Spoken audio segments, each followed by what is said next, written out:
greatest of all teachers and giver of love, hope, faith, and wisdom, look upon your children, the teachers, learners, parents, guardians, and out-of-school youth and adults. We humbly ask for your mercy and forgiveness. Guide us to the right path. May our efforts be blessed with insights and understanding, wisdom and respect for all.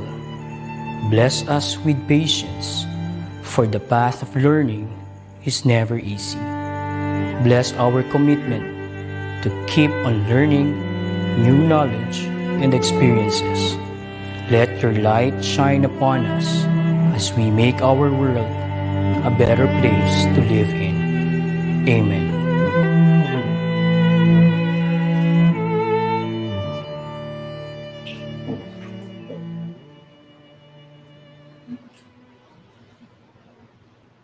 Let's place our right hand on the left side of our chest and let's all sing together the Philippine National Anthem.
Hello everyone! Oplan, balik eskwela na! Good morning to our DepEd family from Luzon, Visayas, and Mindanao. Happy National Heroes Day po mga guro! I am Teacher Avengel, National Teacher Broadcaster from Navotas National High School, SDO Navotas. And this is Teacher Pao, National Teacher Broadcaster from Potrero National High School, SDO Malabon, airing live here from the DepEd Central Office.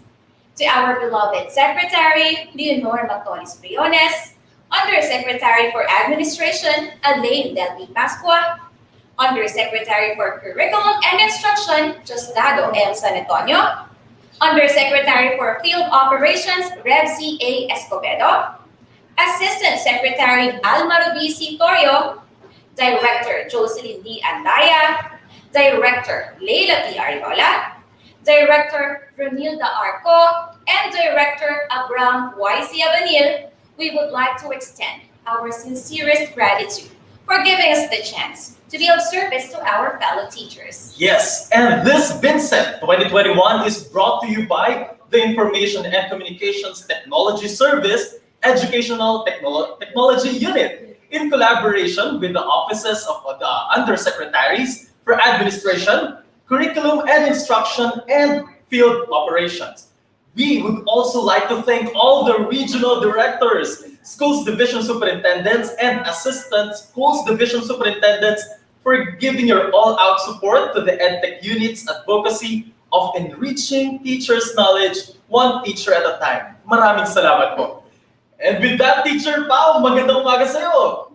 Let's welcome our beloved public school teachers to the Second Virtual INSET 2021. Good morning, Teacher Pao. Isang magandang umaga sa iyo, partner. Good morning, Nick. Sir Avengel, napaka-busy mo naman ngayong umaga. Napakaganda mo ngayong umaga. And definitely, isang magandang umaga ito because we are here today bilang paghahanda sa ating nalalapit na pasukan. Yes, tama? exactly. And Teacher Pao, kamusta ba ang naging taon mo dito sa New Normal bilang guro? Actually, tayo tayong dalawa at ang iba pang kaguruan ay nabigyan ng chance na maging isa National Teacher Broadcaster. Yes. So, hindi tayo natuturo ngayon sa field.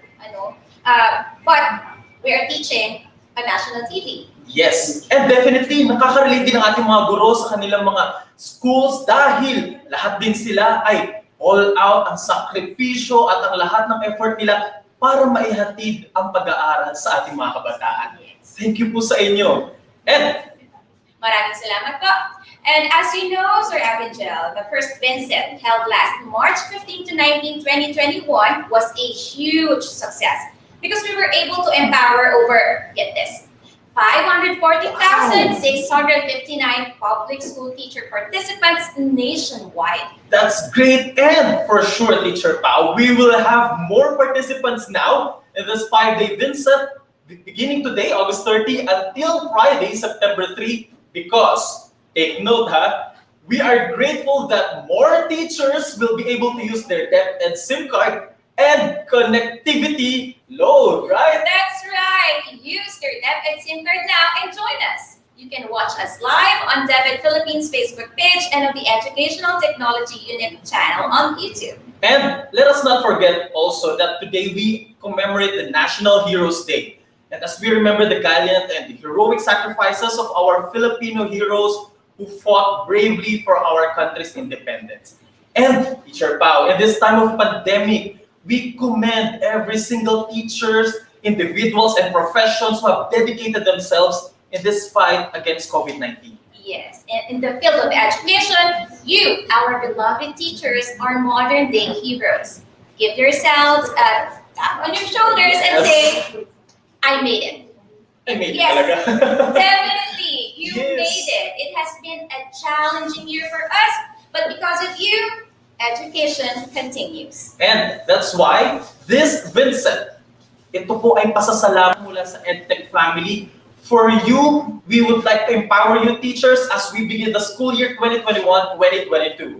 And this VINSET aims to capacitate teachers in using different online modality platforms, which includes DepEd Learning Management System, DepEd Commons and DepEd Online, DepEd TV, and DepEd Radio. and to provide you awareness on proper handling of technology tools in delivering instruction in synchronous and asynchronous format.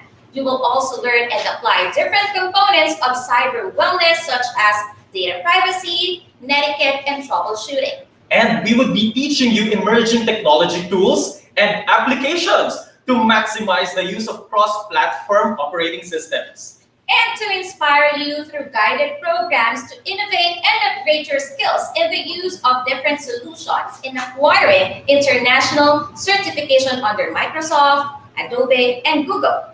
But before anything else, don't forget to register for today's session. Yes. Okay? We have posted the links already for the registration, Yes. right?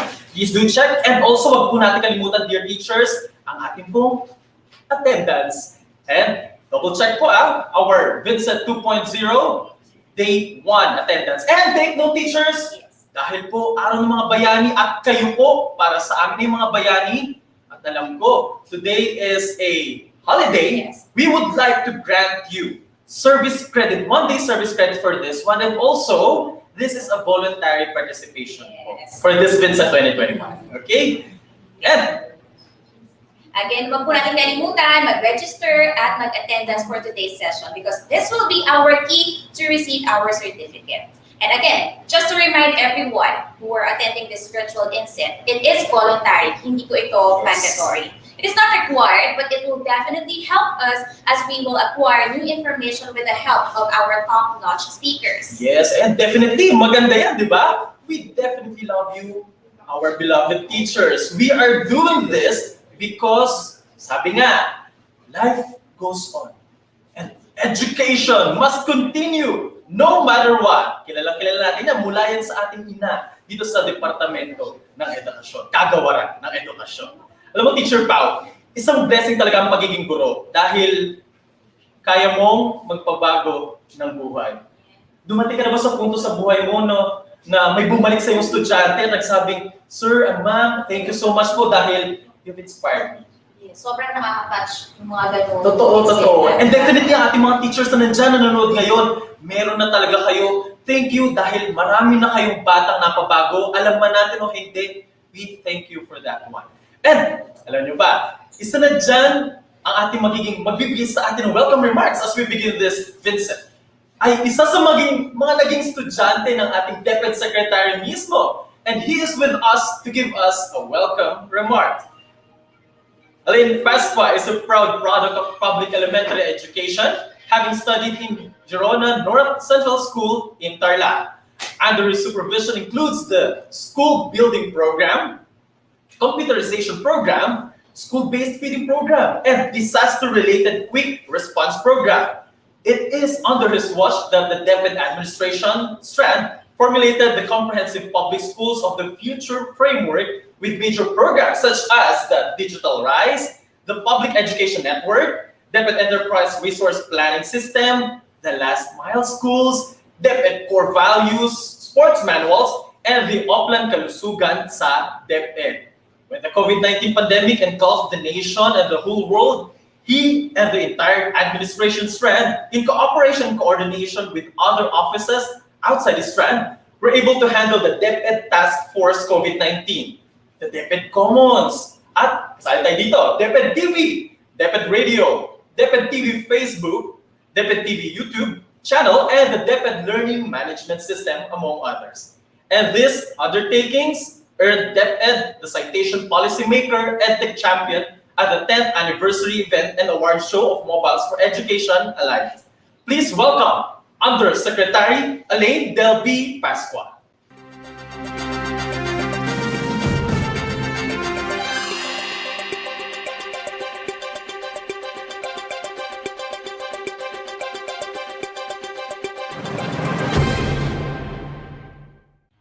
Isang magandang araw sa inyong lahat.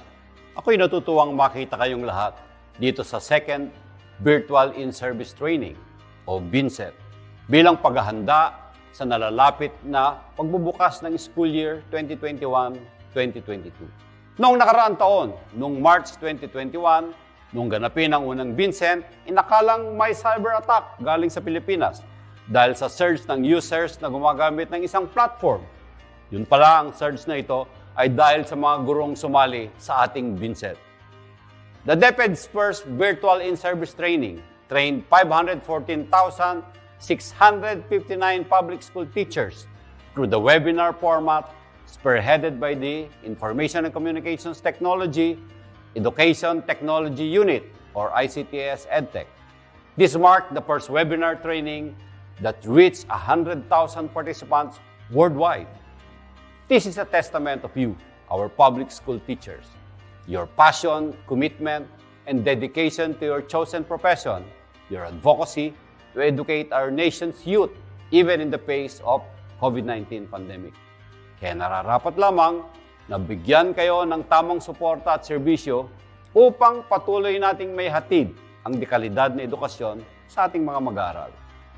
Under the Digital Rise Program of the Office of the Undersecretary for Administration, there are currently 39,052 e-classroom packages being used throughout the country to conduct computer classes to develop digital literacy skills in our learners.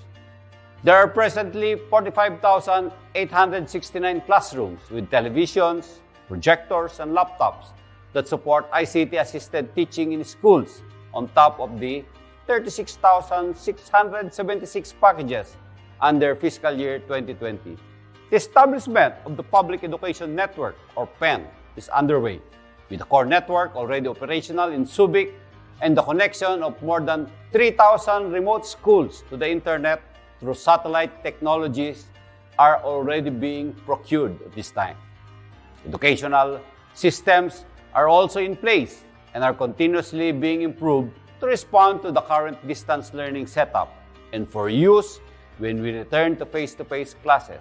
Kasama rito ang Enhanced Learner Information System or LIS, LR Portal, DepEd Commons, DepEd Learning Management System, and Classroom Management System. Lahat ng ito ay inaayos natin. Mayroon din tayong DepEd mobile app na ginagamit ngayon bilang tracker ng vaccination status ng DepEd personnel. At gagamitin natin ito sa paparating na 2022 elections at sa telemedicine services. Aside from this, we are also working hard on the automation of our organizational processes through the DepEd Enterprise Resource Planning System o DERPS. Tapos na rin ang pamamigay ng mga DepEd SIM cards na may connectivity load para sa lahat ng teachers at personnel ng DepEd. Lahat kayo o lahat tayo ay may tagwa 1 GB load per day hanggang maubos ang 102 GB at magro-roll over pa yan.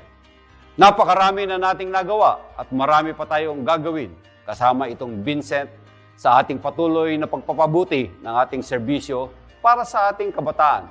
Sa inyong paglahok sa VINSET na ito, kayo ay patuloy na sumusuporta sa kagawaran sa layunin nitong masiguro ang patuloy na edukasyon sa harap ng pandemya. Ngayon pa lang, congratulations na sa inyong lahat at salamat sa patuloy na pagtupad sa inyong bukasyon bilang mga guro ng mga kabataang Pilipino. Mabuhay tayong lahat, mabuhay kayong lahat, guro ng bansa.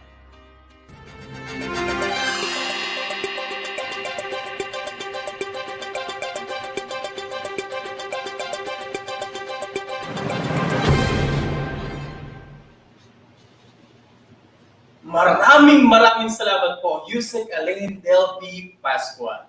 And now to give us another inspiring and motivating message as we face the incoming school year, he holds a research PhD in education from the University of Newcastle, Australia. He has been tasked to coordinate the ongoing review of the K-12 curriculum, and he also attempts to find ways of ensuring that every learner achieves authentic literacy. He pushes for transparency, ethics, and accountability in school governance. In addition, he believes that a strong rewards and recognition system is an effective way to encourage officials and teachers to aim for excellence. Furthermore, he strengthens a strong research culture towards meaningful innovations for learning. Finally, he nurtures productive partnerships with all educational stakeholders. Please welcome the Undersecretary for Curriculum and Instruction, Yusek Diosdado M. San Antonio. Good day, fellow teachers and fellow leaders for learning. We are once again getting ready to open school year 2021-2022. And among the expectations for all of us is, of course, being updated with a lot of things that we will need in making sure that the delivery of learning continuity for the youngsters is done on the basis of updated information, knowledge, and skills. I thank you very much for finding time to join us in this VINSET 2021, organized by our team from the Education Technology Unit under the able and dynamic leadership of Yusek Elaine Pascual. This is supposed to be a capacity building activity that is on a purely voluntary basis. So if you are attending the VINSET now, I salute you for your high level of commitment and desire to continue to learn. I know that teachers, particularly, who are expected to nurture lifelong learners, should themselves be exemplars of lifelong learning. And among the challenges that all of us, fellow teachers, are facing in this so-called VUCAD world, vulnerable, uncertain, complex, ambiguous, disruptive, and diverse world, is the need for us to understand how diversity operates in a classroom and how we should be able to offer personalized learning opportunities for the learners. We're also expected to be innovators, and I thank you all and commend you for demonstrating that indeed we are all highly professional. And many of you have shared with me your little innovations that mattered, that created a difference in making sure that the things we did in the previous school year are very effective. And finally, we are expected to be skillful in navigating the so-called technology, education technology particularly, so that we can create more interesting lessons for the children. So again, my salute to those who have chosen to take active part in this VINSET for 2021. And share nyo na lang sa mga palagay nila ay masyado ng overwhelming ang mga webinars na pinapadaluhan natin sa DepEd. Mabuhay po kayo and God bless. Thank you so much, EdTech Dads. Okay. And just to remind everyone, your registration at LMS serves as your attendance. So please, teachers, register. And of course, our private school teachers are also welcome to watch and participate in this 5-day in-service training. And muli po, we would like to inform ang ating mga minamahal na public school teachers that this is voluntary po ang ating participation dito. And by the way, for our teaching personnel, muli po, you will be receiving 1 service credit. And for our non-teaching personnel, bibigyan po kayo na tinatawag natin compensatory time off. And para sa inyo lahat. Yes. Okay, so everybody's welcome. Yes. And definitely, last year, bago po nagbukas ang ating mga klase, the Department of Education launched Handang Isip, Handa Bukas. Let's take a look at the showcase about different programs and activities of the EdTech unit and approaches of the Department of Education. Let's watch this.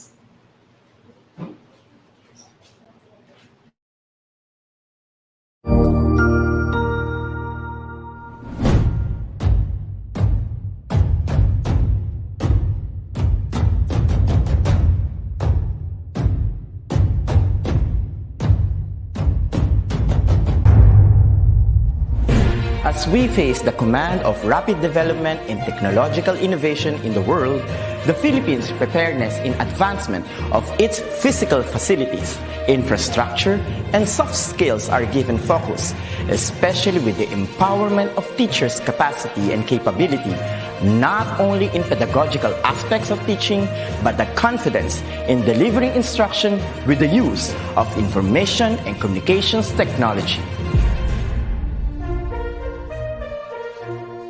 The Office of the Undersecretary for Administration, under the leadership of USEC Alain Delby Pasqua, established the Educational Technology Unit under the Information and Communications Technology Service.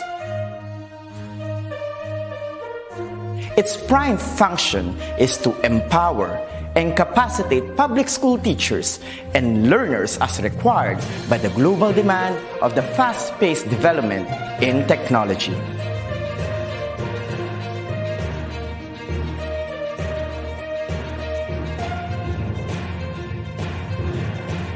The task of the Educational Technology Unit is to promote and solidify the innovation and digitization projects that will support the requirements of the K-12 curriculum in delivering quality, accessible, relevant, and liberating education for all. It targets different components and facets of skills development, which will enable the technological advancement of the infrastructure of DepEd. This is supplemented with empowerment training programs in emerging technologies for public school teachers.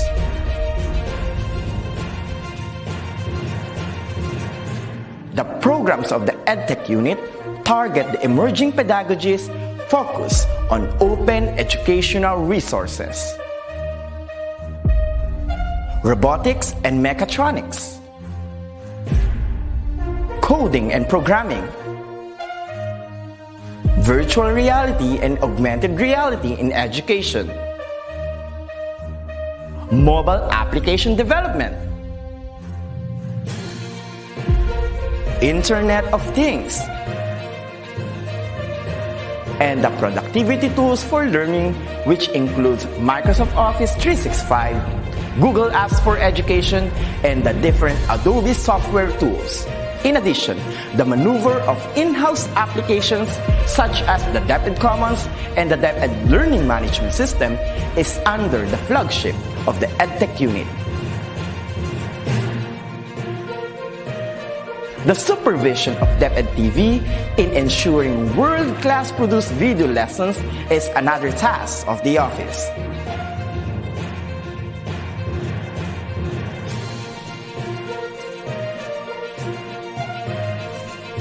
Lastly, the conduct of free online tutorial session, coined with the term ETULAY, is a bridging program to support learners and parents in answering the self-learning modules pioneered with the initiative of the ICTS EdTech unit. A teacher's influence is limitless, bound with the heart for service and dedication to fulfill the greatest mission to educate the young. The ICTS Educational Technology Unit will be there to promote, to empower, and to inspire Filipino teachers and learners as we grow as a tiger in the region, hitting our target as one of the best in educational technology. Come on and join us as we make our dreams into a reality. Sama-sama tayong lahat tungo sa iisang layunin. Simulan natin ang pagbabago dahil tayo ang mga gurong magtatayo ng makabagong DepEd. Sulong Edukalidad.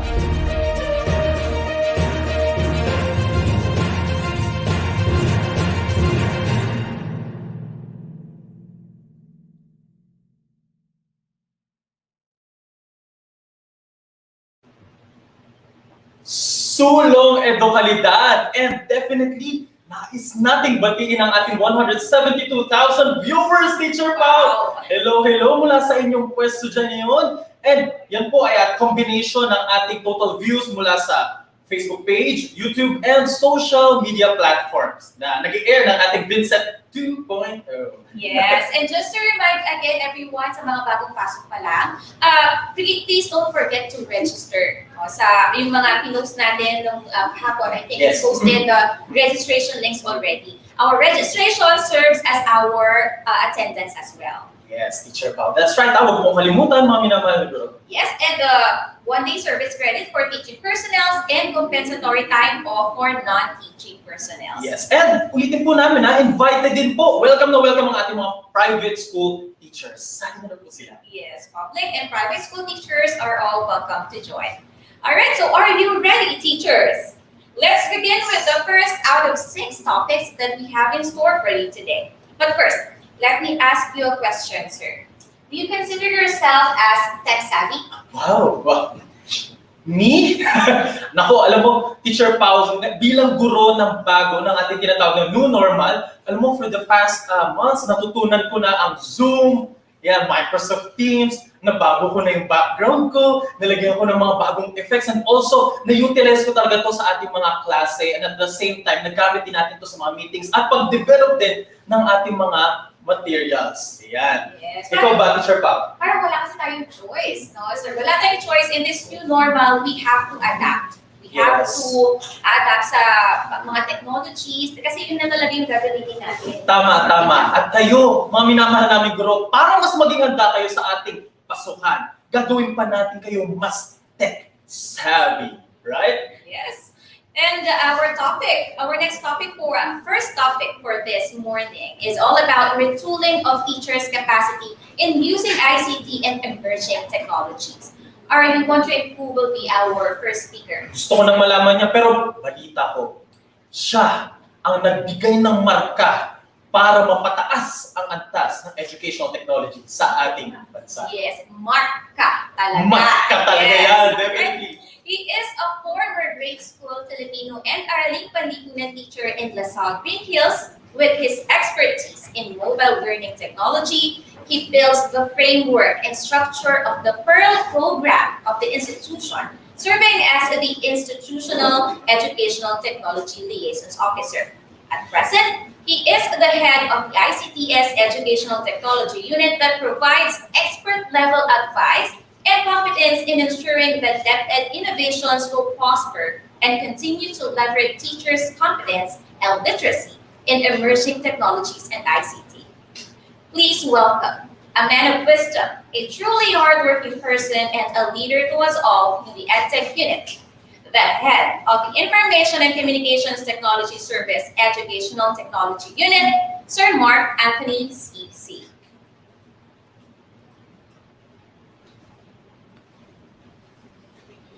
Good morning, everyone. At sa lahat ng ating mga teachers na nanonood sa atin ngayon, magandang umaga po sa inyong lahat. Allow me to share to you the wisdom on how we are going to retool ourselves, especially when we talk about ICT and emerging technologies. Yours truly, ako po ang inyong lingkod, Ginoong Mark Anthony C.C. para sa ating paksa na may kinalaman kung paano ba natin mas ma-enhance ang ating mga kasanayan, lalo na pag tinukoy ang ICT. The COVID-19 pandemic changed our common practices. Kung dati, ang ating ginagawa ay naghahanda tayo ng ating mga classrooms. Ngunit sa panahong ito, dahil ang ating klase ay napunta na o nalipat virtually, karamihan sa atin ay nagkaroon ng task para mag-print ng mga modules, mag-conduct ng mga online classes. Lahat ng mga ito ay ating naging struggle. Ngunit kahit ito ay naging struggle para sa karamihan, marami pa rin ang itinuloy ang pagtuturo. Sapagkat mahal natin ang pagtuturo. Mahal natin ang ating mga mag-aaral. We have a different set of preparation. Our budget is also considered. Access is really a problem at karamihan sa atin ay talagang na-challenge sa bagay na ito. Our health is also an issue.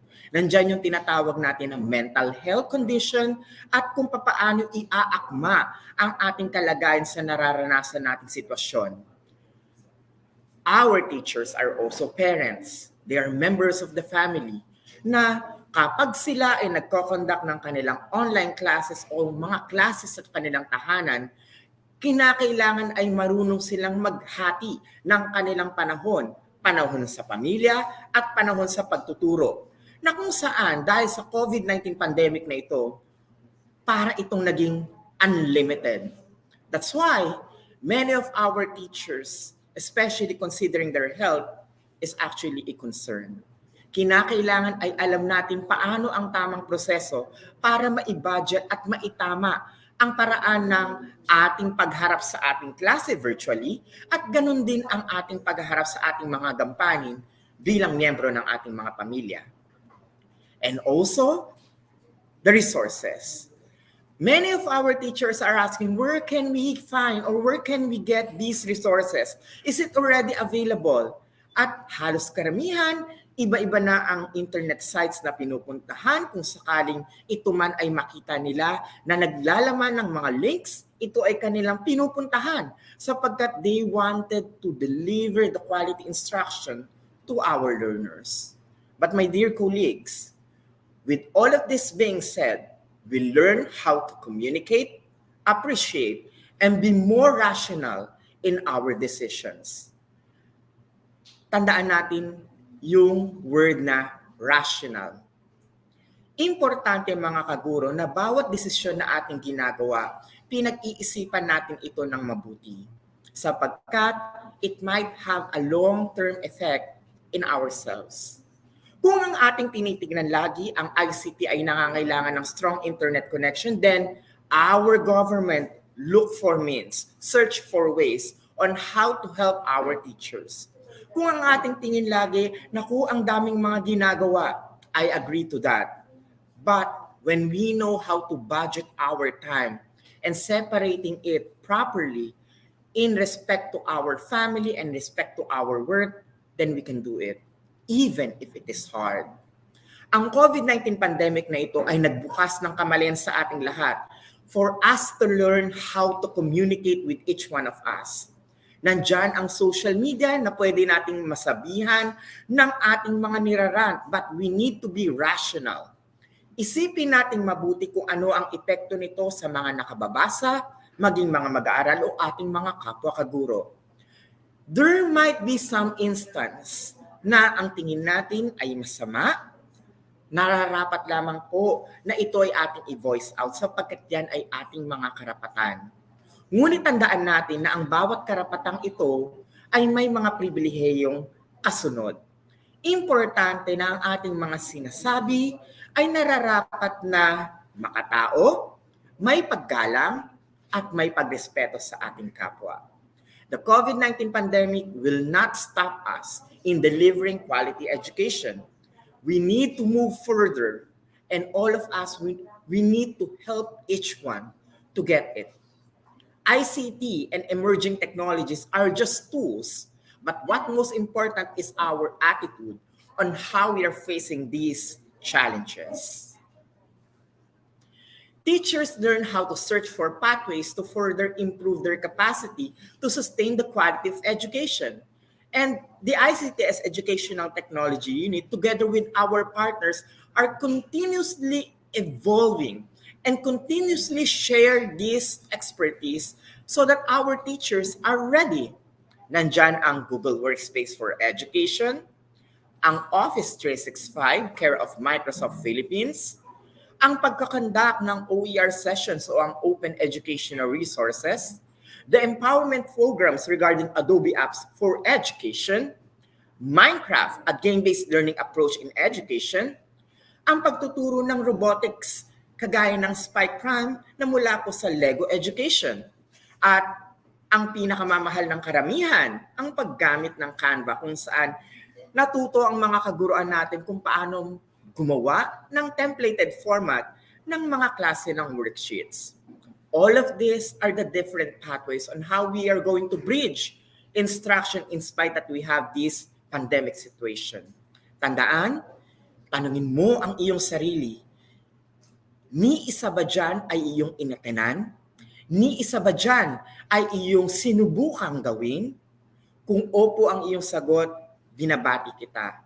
Dahil yan ang hakbang na dapat nating gawin para maitawid ang pagkatuto. We are all heroes. Teachers are heroes.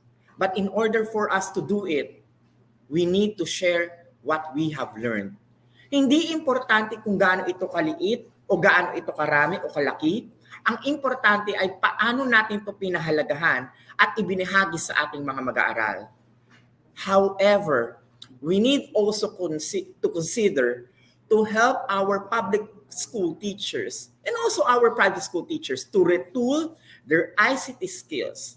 Our leaders must formulate and provide policies and projects that will enable them to apply their acquired knowledge in actual practice. Bakit ko po hinighlight itong word na in actual practice? Mga kaguro, alam ninyo na napakarami na ninyong mga sesyon na pinagdaanan simula nung nagkaroon tayo ng sitwasyon na walang face-to-face. At marami sa inyo ang nagsasabing, yung budget ko po ay napupunta sa internet. Yung budget ko po na instead na magamit ko para sa pagkain o para sa aking pamilya, ay nailalaan ko para sa internet connection. Mga kaguro, naririnig kayo ng ating kagawaran. That's why there are a lot of innovations which were transpired para maitawid ang katutong ito.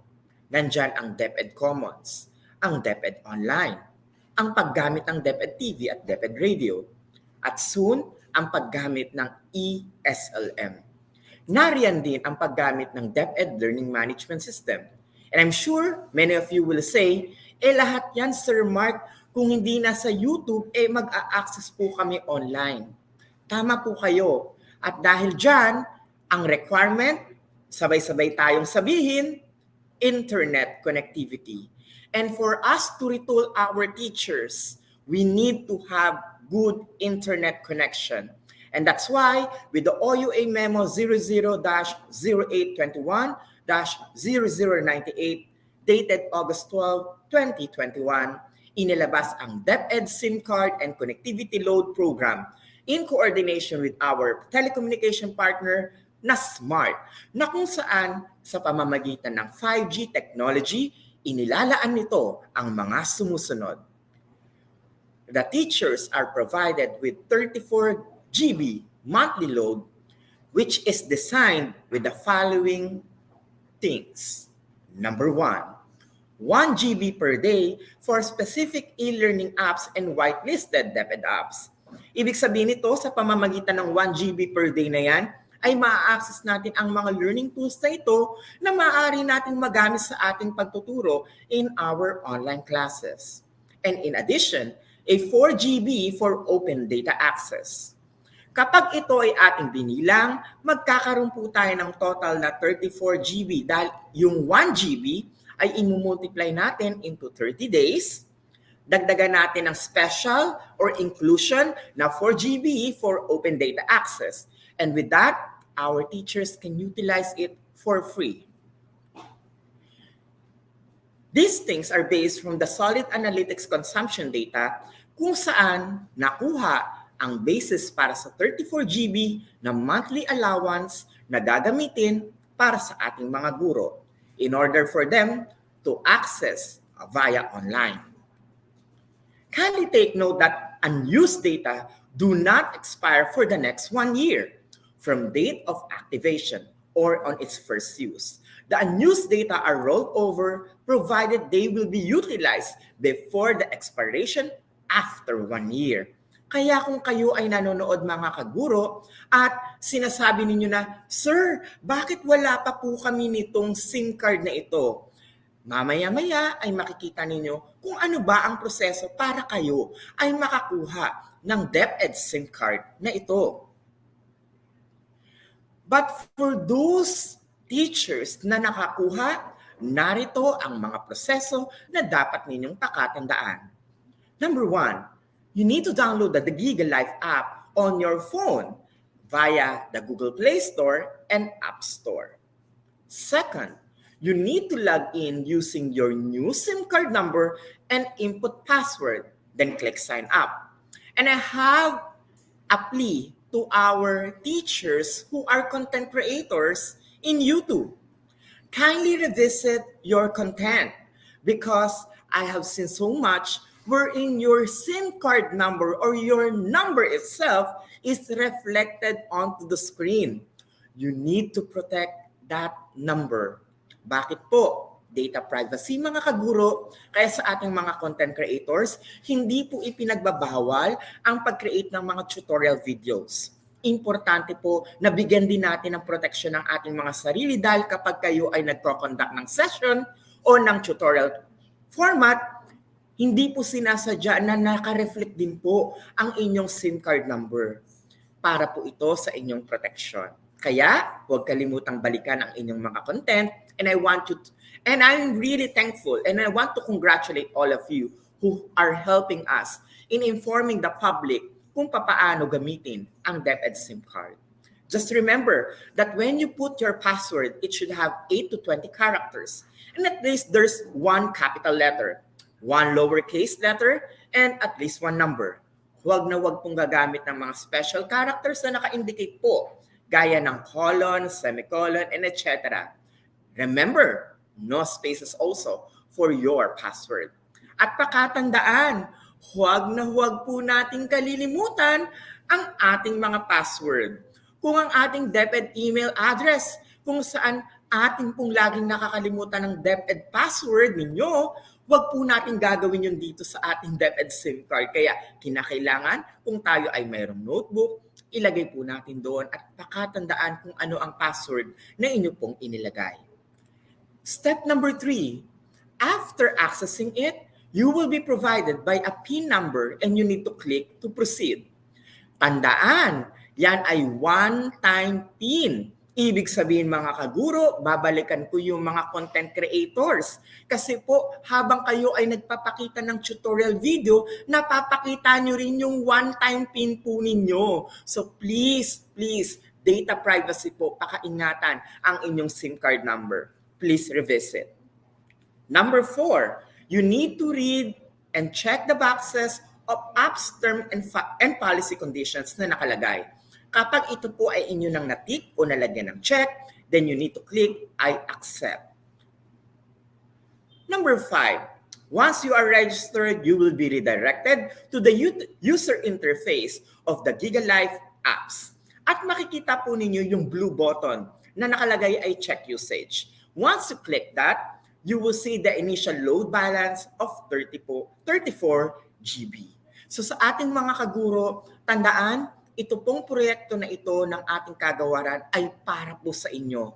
If we have private school teachers who are currently watching na for sure ang sasabihin, papaano naman po kami? Ito po ang aming kasagutan. Ang proyekto pong ito ay nakalaan pa lang po para po sa ating mga kaguro sa public school. So, if in case you do have questions regarding the DepEd SIM card, pakatandaan ang mga numerong ito. You can call the hotline number. It's yung pound o yung hashtag DepEd or hashtag 33733. Huwag magkakamali, or you could always email the help desk sa pamamagitan ng paglalagay ng deped.care@deped.gov.ph. Kindly take note that DepEd officials and personnel who have existing communication subscriptions or allowances shall no longer be eligible to be recipients of the DepEd SIM card and connectivity load program. At pakatandaan, kagaya ng mga laptop o tablet na nai-provide ng ating government o ng kagawaran, the DepEd SIM cards, actually that's not cards, it should be cards. The DepEd SIM cards and DepEd actually are government properties. I want to correct that. Yung DepEd SIM cards are DepEd and government properties. Any unauthorized use will be reported and the recipients shall be delisted. At pakatandaan, this SIM ay hindi po for sale, not for sale. Ito ha mga kaguro, kaya gamitin po. If in case in your area, sabihin ng ating mga kaguro, Sir Mark, wala pong malakas sa signal sa amin ang smart. Paano ko po ito magagamit? Ang aking pong masasabi ay, as of the moment, smart po ang ating partner for this project. Kaya po, hintay lang po tayo and rest assured that our government, our leaders are working very hard so that we can provide to our teachers the necessary connectivity.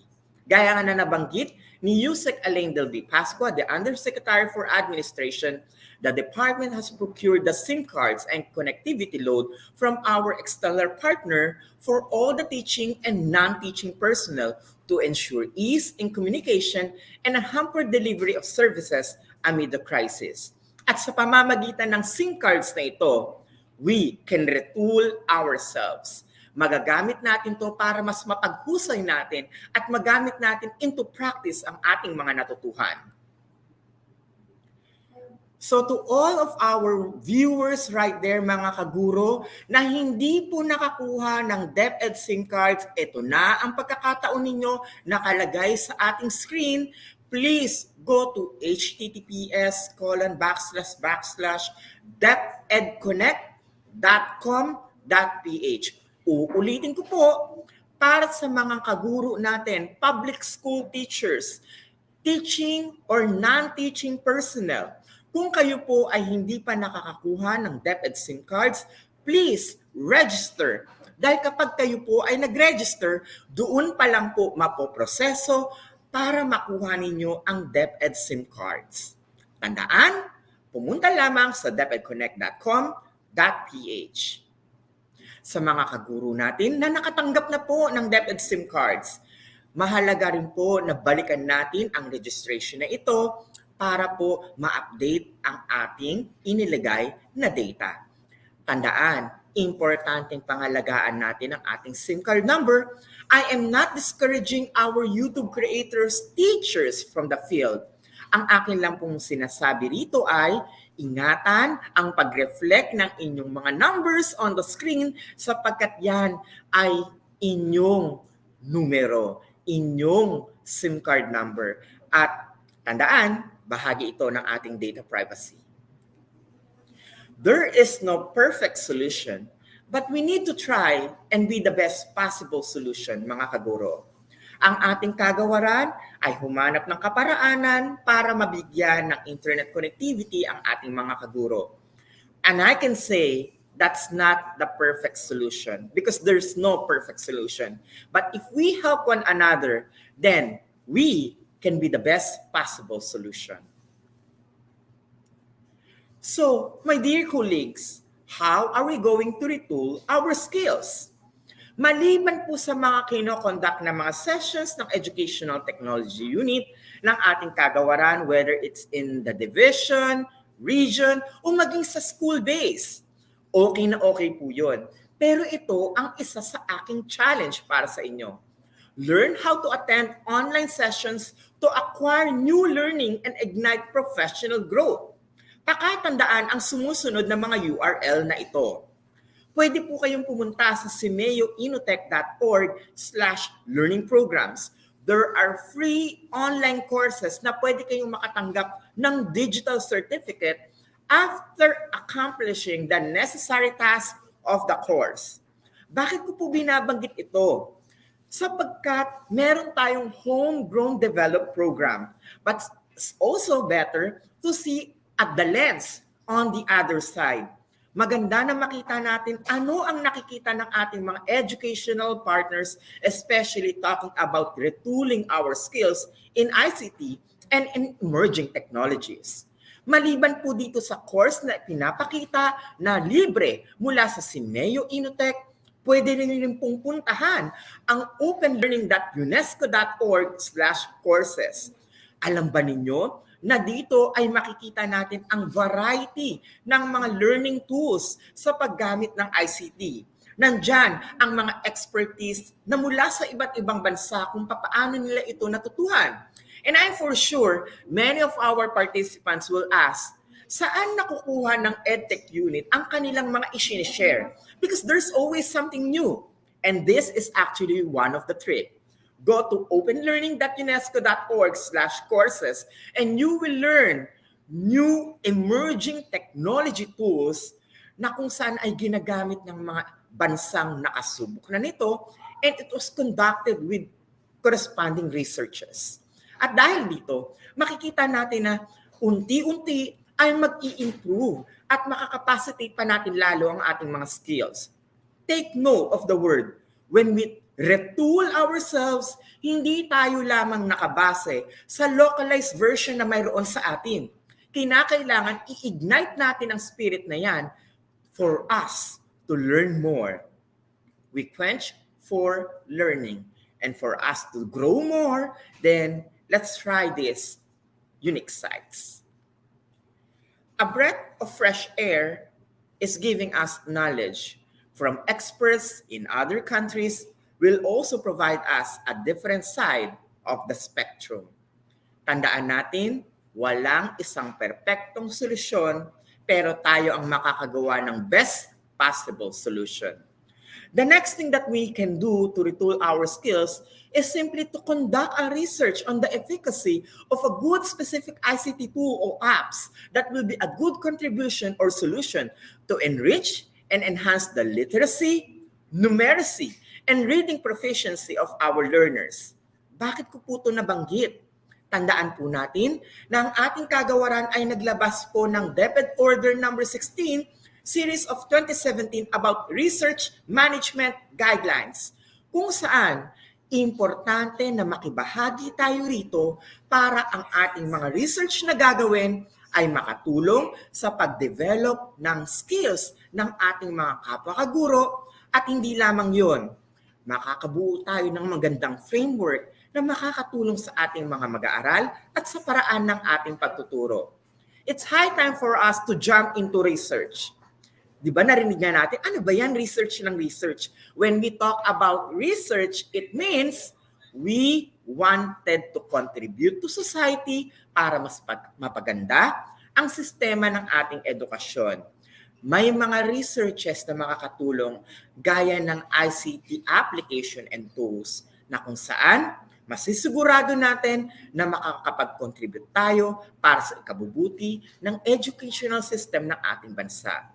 Please take time also to visit the DepEd Order No. 16 Series of 2017 para malaman ang nilalaman ng research management guidelines na ito.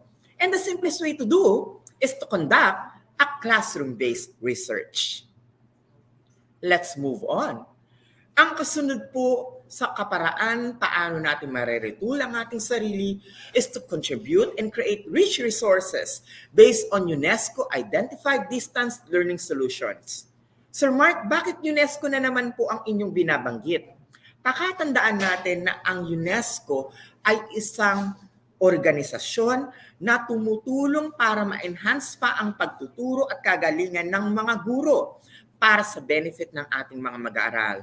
When you visit this link, this en.unesco.org/covid19/education-response/solutions ay makikita natin ang iba't ibang kaparaanan ng mga bansa kung papaano nila hinanapan ng solusyon para maitawid ang pagkatuto ng kanilang mga mag-aaral.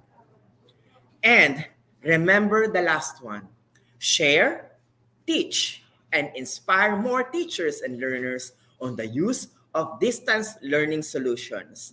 The COVID-19 pandemic opened our eyes to look for a new horizon on how we are going to face teaching. Kung dati, face-to-face classroom instruction ang ating nagagawa, ngunit sa pandemya ang ating naranasan, tinuruan tayo nito para mabago ang ating perspektibo sa paraan na rin ng ating pagtuturo. Just like our Secretary of Education have said, we have to come up with creative ways in modernizing our education system. And we quote, modernizing. Kung tayo po ay nasa traditional pa rin na kaparaanan, paano tayo makakasabay sa takbo ng panahon? We always hear and say, we want quality education. Then in order for us to have quality education, we will move towards having quality educators. Nasa sa atin na yan. We are quality teachers. Nasa sa atin iyon. Pero papaano natin ito mapapolish like a diamond? We need to undergo a process. Hindi mabilisan, ngunit ito ay siguradong matututo tayo para sa ikabubuti ng lahat. For us to come up with creative ways in modernizing education, we need to overcome and do the following. Tanungin ang inyong sarili kung ito ay inyo nang nagawa. Number 1, identify the appropriate teaching strategies to help learners in any type of learning environment. Tayo ba ay nakasubok ng gumamit ng DepEd Commons? Sinubukan ba natin ang pagbe-blend ng paggamit ng modular material sa paggamit ng DepEd TV? Sinubukan na rin ba natin ang DepEd Radio sa paggamit, nakabahagi nito ang mga modular print materials? These tools are not stand-alone. These tools need to work hand in hand in order for us to achieve quality learning. Tandaan, walang perpektong solusyon, pero tayo ang gagawa ng paraan para ito ay magawan ng perpektong kaparaanan para maisagawa. Number 2, implement the use of technology in instruction. Yan ba ay ating nagawa? Kung opo, mahusay. I remember my teacher way back in high school, Ma'am Angelita Wenda. Nung kami po ay nagkaroon ng virtual reunion ng aking batchmates in high school, kanyang na-mention o nabanggit na ang mga guro daw, kabilang na po si Ma'am Wenda, ay napilitan na mabago ang kanilang perspektibo sa paggamit ng ICT, and with this constant practice ay kanila itong na-improve. At ako ay natutuwa sapagkat naging kabahagi kami sa prosesong ito.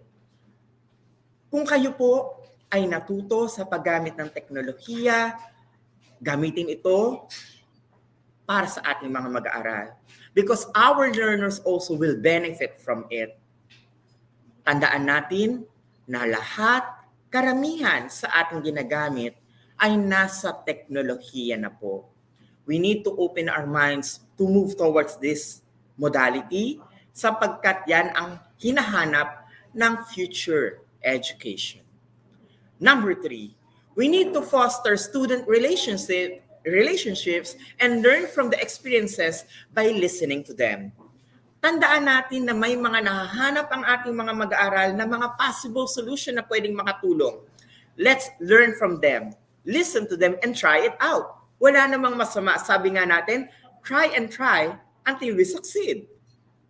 Number 4, embrace change and contribute to be the change. Ano ang ibig sabihin nito? pakatandaan natin na ang ating ways of living right now is totally different at mahirap itong ibalik doon sa tinatawag nating normal because the new normal is now abnormal. Mga kaguro, gaya ng ating ginagawang session ngayon, yes, it's online. Dati, sanay tayo na uma-attend tayo sa big conferences, nakikinig tayo sa speaker, pero ngayon, nasa screen na lamang. This change is also associated when we conduct our lessons. Importante na tayo ay maging kabahagi at alam natin ang tawag sa iba't ibang klase ng mga learnings na ito. Number 5, be forward-thinking and anticipate the future. Kailangan ay alam natin kung ano ang pwede nating maiko-contribute at maisasagawa. Pag tayo ay nakahanap ng bagong tools or application or even software, try to learn from it, share it, and everybody will be happy because all of us learn together. Mga kaguro, ito ang pakatandaan natin kapag nag-retool tayo ng ating mga sarili. We need to relearn, unlearn, and learn something new. These are the formats of online activity and sessions for our learners and also with our teachers as well. 1. Synchronous learning. Sir Mark, ano ba ang synchronous learning? Ito ang sesyon na kinakailangan mong umattend ng kasabay para makonsider ang iyong participation o attendance. Halimbawa, kung ikaw ay nag-conduct ng isang virtual class at synchronous ang format nito, ikaw ay kinakailangan mag-check ng attendance ora in punto. Ibig sabihin, kung wala siya doon, absent ang mag-aaral na ito. Yan ang synchronous learning. Ginagawa rin ito sa isang conference, malakihan man o maliit. Those who are attending synchronously should be in one streaming. Gaya ng Microsoft Teams, Google Meet, o ng Zoom. Ngunit ang ginagamit ng EdTech unit ay wala sa mga ito. Pakaabangan kung ano ang tawag sa learning na ito. Number 2, ang asynchronous learning. Sa ating pangalawang bilang, makikita natin na ito ay isang pagbabago sa face-to-face o yung tinatawag natin na kasabay. Ang asynchronous naman ay pag-attend sa session, nakaugnay nito ang tinatawag natin na freedom.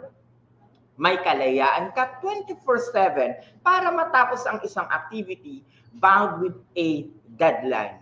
Kinakailangan kung merong asynchronous learning, session, webinar, training, alam natin kung kailan ang deadline nito sapagkat nakakatulong ito para ma-budget natin ang ating oras. Asynchronous learning can also be given to our learners. Ika nga, nagbibigay ka ng deadline, pero pwede nila itong i-access 24/7 based on their availability of time. At mga kaguro, matutuhan natin ang pangatlong activity, synchronous learning.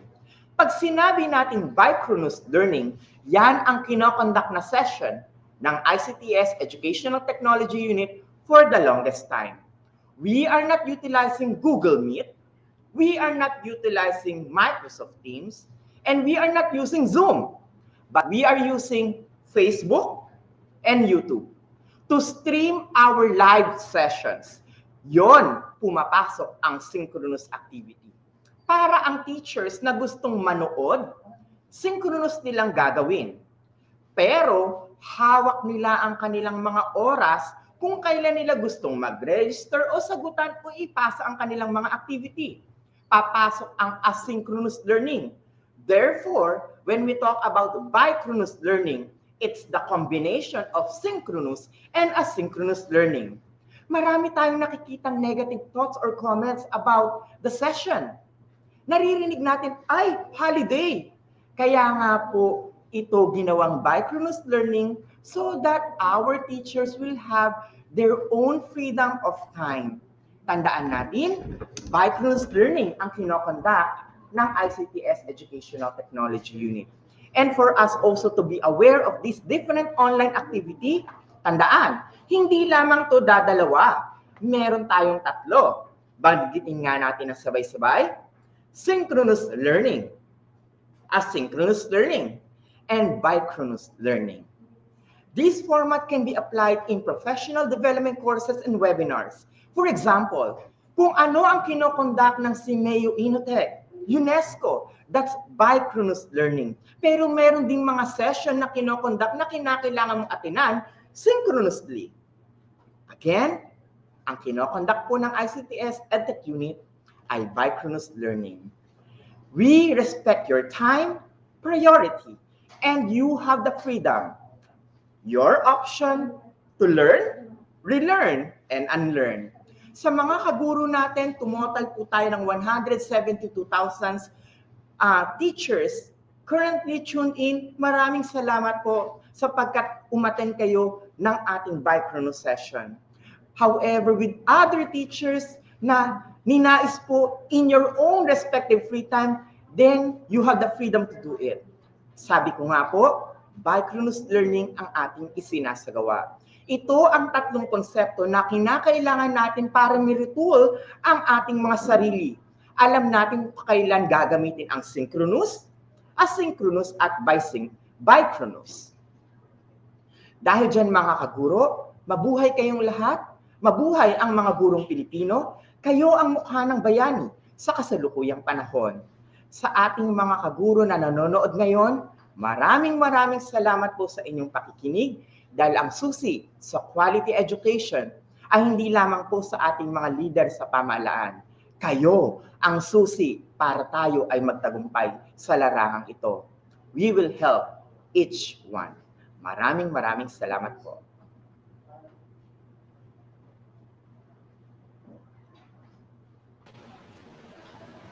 Thank you so much, Sir Mark. That was definitely an interesting topic. No? It's indeed very helpful to our teachers. Saka bukod dun sa ating pagiging interesting ng topic, may mga baon sa atin si Sir Mark na nagmarka sa akin. Nagmarka. Na dapat natin maalala bilang teachers ng new normal. Ito, meron ako. Ilan dito we have. Naalala ko yun, there is no perfect solution, pero when we help one another, tayo bilang mga guro nagtutulungan, we could be the perfect solution. You like it? Yes, I like that. And also, ito naman yung na-take note ko na sinabi niya na nagmarka sa akin. The COVID-19 pandemic will not stop us from delivering quality education. Yes, and tayo mga teachers, di ba, nabanggit din. Relearn, unlearn, unlearn, relearn, learn. Learn. Kasi dapat let's quench for learning. Yes. Yun, yung mga ganong lalim na nakuha ko ngayon. Pero, may take note din ni Sir Mark, huwag natin kalimutan, na kung may mga katanungan po tayo regarding our C-card, let's go to depedconnect.com.ph. Yes, nasabi ni Sir Mark, no, yung mga wala pang DepEd SIM card, yung mga teachers natin dyan na hindi pa nakakakuha ng kanilang DepEd SIM card, punta lang po tayo sa depedconnect.com.ph. Nandun po ang proseso kung paano tayo makakakuha. Tama. And just wait. Darating yan para sa inyo. Dahil nga, nakikinig po ang DepEd sa bawat isa. Yes. So, Teacher Pao, bago natin pakilala ang ating mga susunod ng speaker at mga magagandang topic na naman for today, konting shoutout muna tayo dyan. Yes. Sino ba ang gusto mong batiin? Naku, alam mo, Teacher Pao, masaya ako. Gusto ko muna pasalamatan ang ating mga mula sa Division of Navotas, ang aking Schools Division Superintendent, Sir Ali Banes. Good morning po. Ma'am Gemma Villaluna, Ma'am Loida Balasa, ang aking pubuting principal, Dr. Maria Cristina Robles, Sir Edifer Cosmiano, aking head, Sir Rafael Felices, at ang mga teachers. I love you na po, SDO Navotas. Hi! Yes, okay. Ito sa mga teachers natin sa SDO Navotas. At syempre, hindi rin naman papahuli ang SDO Malabon. So, walang batiin ang aming SDS, Dr. Mauros Itegulan at ang aming ASDS, Dr. Ernest Joseph C. Cabrera. And of course, ang head ng Potrero National High School kung saan ako nagmula, our school head, Dr. Olivia Q. Martin, at sa mga teachers ng Potrero National High School at ng buong SDO Malabon, hello po sa inyo dyan. Yan, Malabon na botas, magkapit-bahay tayo, sama-sama tayo, tabi tayo ng tubig. Yes. At bukod dyan, binabati din po natin ang Rahal Centro Elementary School, SDO Nueva Ecija. At ang bagong silang high school from SDO Caloocan, Dr. Marisa Hello po. And Ma'am Nerissa Losaria, ang kanilang SDS. And let's not forget, binabati din po natin ang ating mga guro at mga minamahal mula sa Makati Science High School. Hello po kayo. Good morning. Sir. And don't forget paalala lang ulit natin sa ating teachers, yung mga bagong pasok. Don't forget to register sa LMS. So natin makukuha ang ating certificate. Yan na rin naman to serve as our attendance, yung registration po natin. Nandiyan po sa LMS course, yung ating po-provide dyan ng ating certificate of attendance and participation. Yeah, love you. Meron pa, let's greet our friends from mula sa Silanganan Elementary School, Dr. Marilyn Lau Reynolds. Yes, from Lanida. Yeah, and also, binabati din natin. From General Emilio Aguinaldo National High School, Division of Imus City, Cavite. Hello po sa teachers natin dyan. Emilio Aguinaldo, bayani yung mga teacher natin dyan. Bayani din po kayo dyan. Thank you. Manuel I. Santos, National High School. Binabati po namin kayo. Love. Yes, okay. So now, teacher, Sir Avincent, ano na ba ang next topic kaya natin? Ito, Teacher Pao. Ang susunod nating topic. Our next topic is all about, isa to sa mga nagiging problema nating teachers. Pag naghahanap tayo ng mga materials like videos, photos para sa ating mga presentations, sa ating mga learning materials, isa sa mga nagiging best friend nating lahat ay si Google, right? Yes. Pero, we have to take note na hindi lang Google. We have this so-called Open Educational Resources or OERs. Ano yung OERs?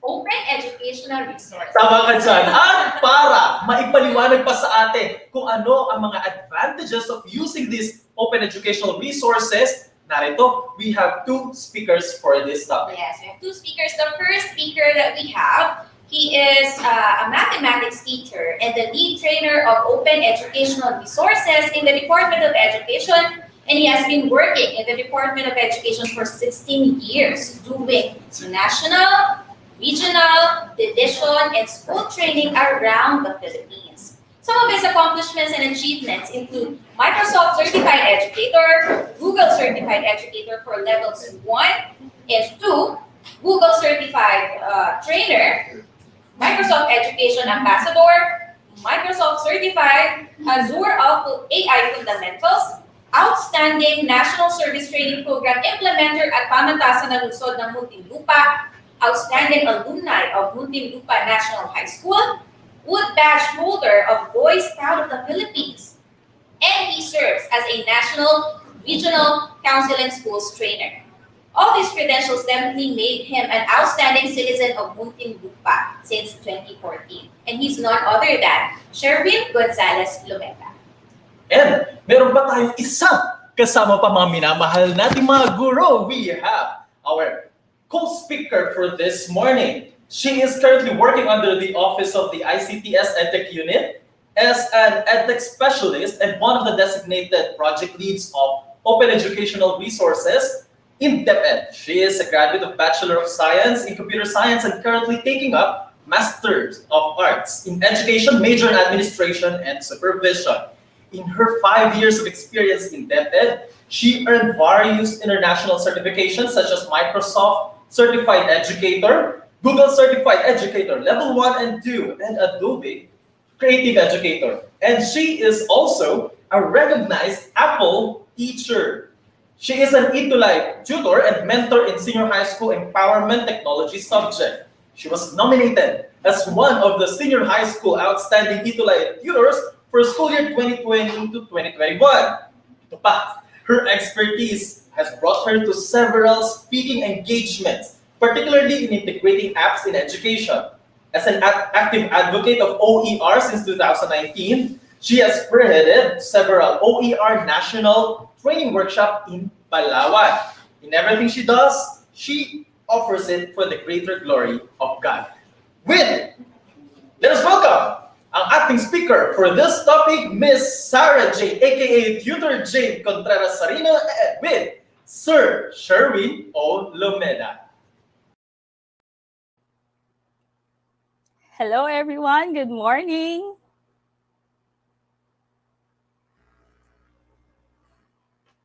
Sir She, you're on mute.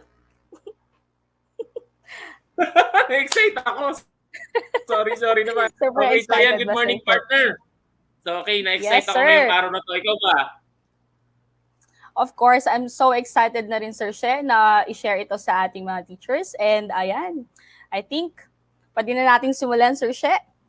Okay, so take it away, partner. Ikaw na muna mauna. God bless. Okay, see you later.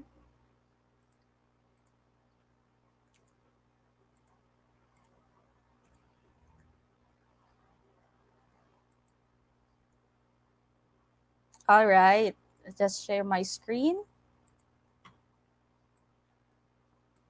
Oops.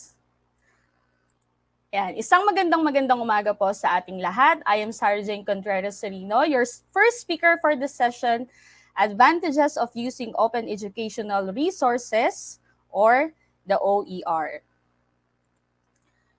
These are objectives for the session. Number 1, familiarize with the graphical user interface of Kotobi Author and integration with LMS. Number 2, determine the advantages and benefits of OER. And number 3, propose innovative solutions to empower and maximize the use of technology in teaching learning process. Let's begin. So what is OER? When we say OER, it refers to free and or available educational materials that comes with a permission for anyone to use, modify, or share. The William and Flora Hewlett Foundation provides the following definition of OER, as you can see on your screen. Open educational resources are teaching, learning, and research material in any medium, digital or otherwise, that reside in the public domain or have been released under an open license that permits no-cost access, use, adaptation, and redistribution by others with no or limited restrictions. OER is a declaration influenced by, number 1, Article 26 of the United Nations Universal Declaration on Human Rights, which says that everyone has the right to education. And also, Article 13.1 of the International Covenant on Economic, Social, and Cultural Rights, recognize the right of everyone to education. All right.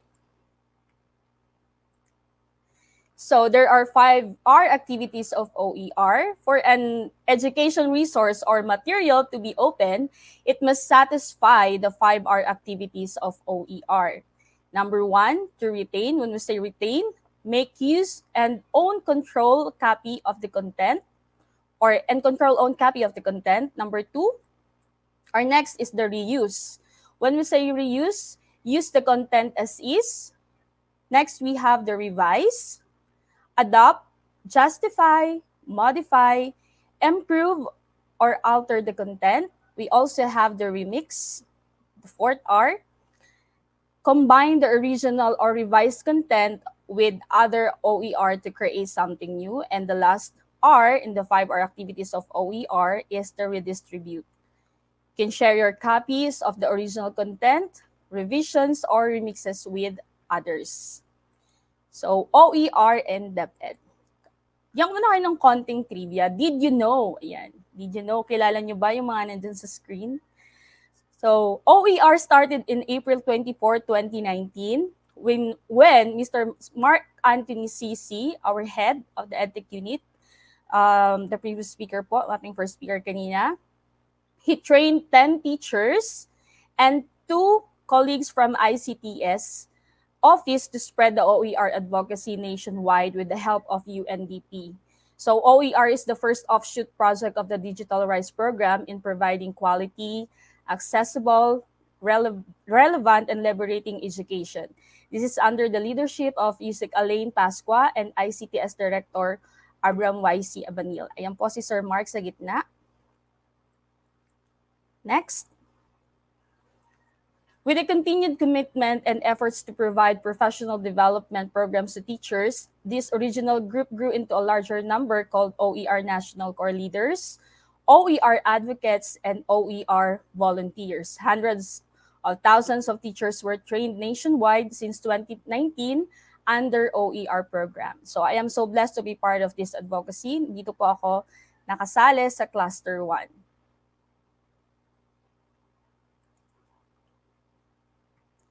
Okay, why OER for DepEd? Number 1, teacher can retain, reuse, revise, remix, and redistribute learning materials. So with OER OER in DepEd Commons are authored by public school teachers who are subject expert, properly recognized and acknowledged. With OER, teacher can retain, reuse, revise, remix, and redistribute learning materials. Teachers are also able to customize content to fit the learning needs and goals of learners. So the localization of contents in the Philippine context, values, culture, and tradition is possible with OER. All right, so next. Another one, it makes education more accessible to those in seemingly difficult to reach locations and challenging situations. Third, OER is a different pathway of using technology in making the disconnected schools connected. And of course, number 4, no internet, no problem. The e-modules can be used both online and offline. Therefore, no internet, no problem. So I'll show you a walkthrough on the ebook development later. So this is the Open Educational Resources Program of DepEd. We have the basic program, advanced program, proficiency, and the last is the transformative program. The focus of my presentation is the ebook development, wherein this is under the proficiency program. Yes, sir. Hi, Tutor Jane. Tutor Jane tuloy. Yes. Hi, Ma'am Jane. At I'll be interrupting you for a quick lang na reminder sa ating mga VINSET participants po this morning. So meron po tayong na-receive na report na meron daw pong kumakalat na forms na kung saan nakalagay po doon na it's an attendance form or parang registration form or kung ano man po yung form.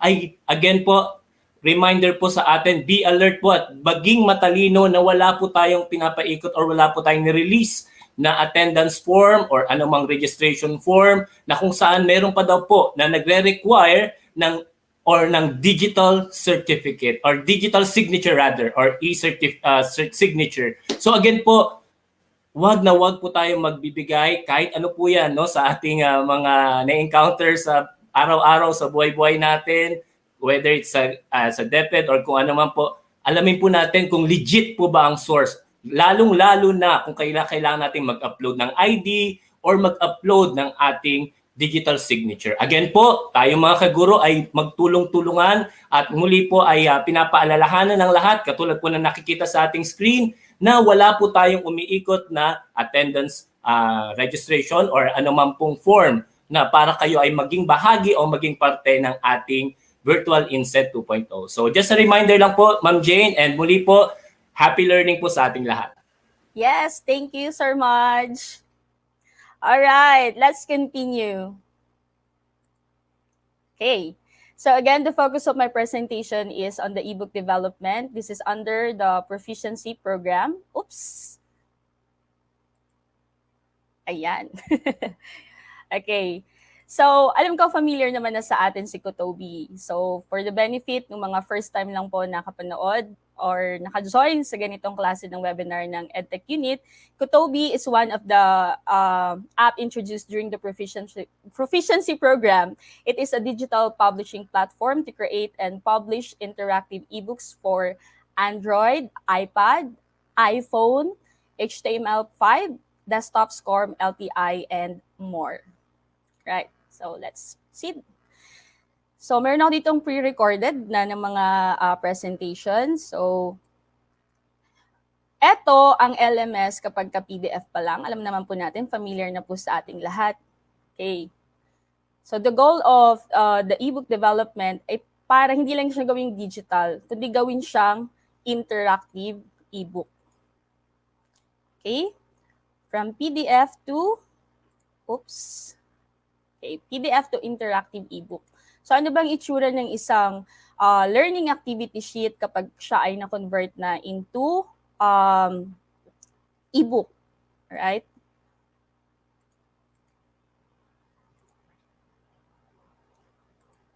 So ito na po ang ating ebook. I hope clear po sa ating screen. Yan. So mapapansin niyo po from PDF na ang gagawin ng bata is identify niya lang yung sagot. Ngayon, pwede na niyang ipag-connect yung mga activity. For this one is match to patch. This one is a multiple choice type. Interactive din po siya. Ayan, pag nagkamali yung bata, yan, pwede niya namang ulitin yung sagot. So that is the second activity. And meron ding drag and drop. Gumamit ako dito ng book widgets. Ayan, kung nakikita niyo po sa inyong mga screen. Ayan, pwede niyo rin ulitin. And next one is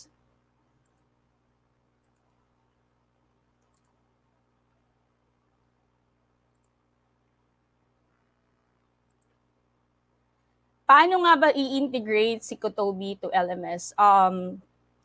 May bayad po si Kotobi, pero pwede naman po tayong gumamit ng free version. Pero kapag mag-export po tayo sa SCORM, that's the time na kailangan natin ng paid version. Pero kung ang atin naman purpose is makapag-develop lang naman ng ebook, wala naman pong problema kung siya ay standalone lang, ipapasa natin sa mga student. Pero ito po yung process, ipapakita ko lang po sa inyo. This is for the sake of demonstration, how to integrate ebook na dinevelop po or ginawa using Kotobi. I-integrate po siya sa ating LMS.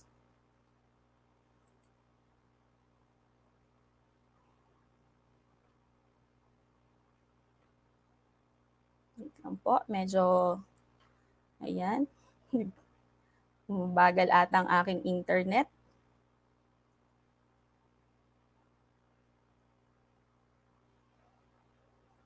Tawagan ko muna yung aking partner, Sir Sherwin.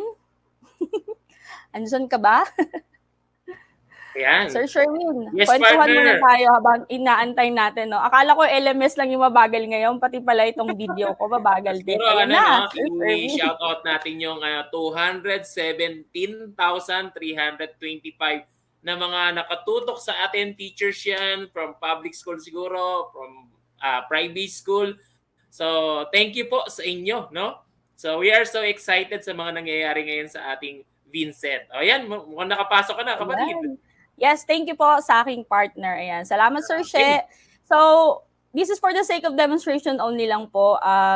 Nilagay ko lang siya doon sa aking sample course na ginawa. So, all you need to do is, yan, add an activity and then hanapin nyo lang si SCORM package. And then, lagyan nyo ng pangalan. Yan, katulad po na nakita nyo yung demonstration sa inyong screen. Nilagay ko dyan ay AP sample. Ito po ay isa sa mga ebook na dinevelop ko. Grade 2. I think it's for grade 2. And then, yung usual lang din po na pag-upload ng file. Then, hanapin nyo lang yung file ninyo. Hanapin nyo dyan yung naka-zip na file. Ayan, na-attach na siya. Grade 2 AP. And then, antay lang tayo. Ayan, medyo naglo-loading siya. Fast forward ko na dito. So, kapag okay na siya, ayan. Next na po na mangyayari dyan ay ganito. Lang po. So, pwede na natin ngayon i-adjust yung settings. Yan. So, ito naman po yung mga mga suggested settings lang sa ating SCORM package. Kung papansin niyo po dito, naka-current window lang yung display appearance niya. And then, in-off ko yung show navigation para yung navigation na lang mismo ng ebook yung gagamitin. And then, in-off ko din yung display attempt status. Hindi ko inactivate yung availability. Open lang siya anytime. Pwede nyo rin naman po yung grade ay i-disable ninyo yung grade. So, nakafocus lang siya doon sa learning objective. Marami pa po siyang mga settings dyan. Pwede nyo rin siyang gawin ng may prerequisite siya before ito kunin ng bata. So, yan. Alam ko po sa mga nakapag-undergo na ng training ng LMS and sa Advanced OER program natin, familiar na po ito sa inyo. So after niyo po itong ilagay, ayusin yung settings, all you need to do, pwede niyo siyang save and return to course, or kung gusto niyo agad makita yung result, pwede niyo pindutin itong save and display. Okay, save and display. And then, eto na siya. Eto na ang ating ebook. Eto na po siya. Ang gagawin lang natin ay enter lang tayo dyan.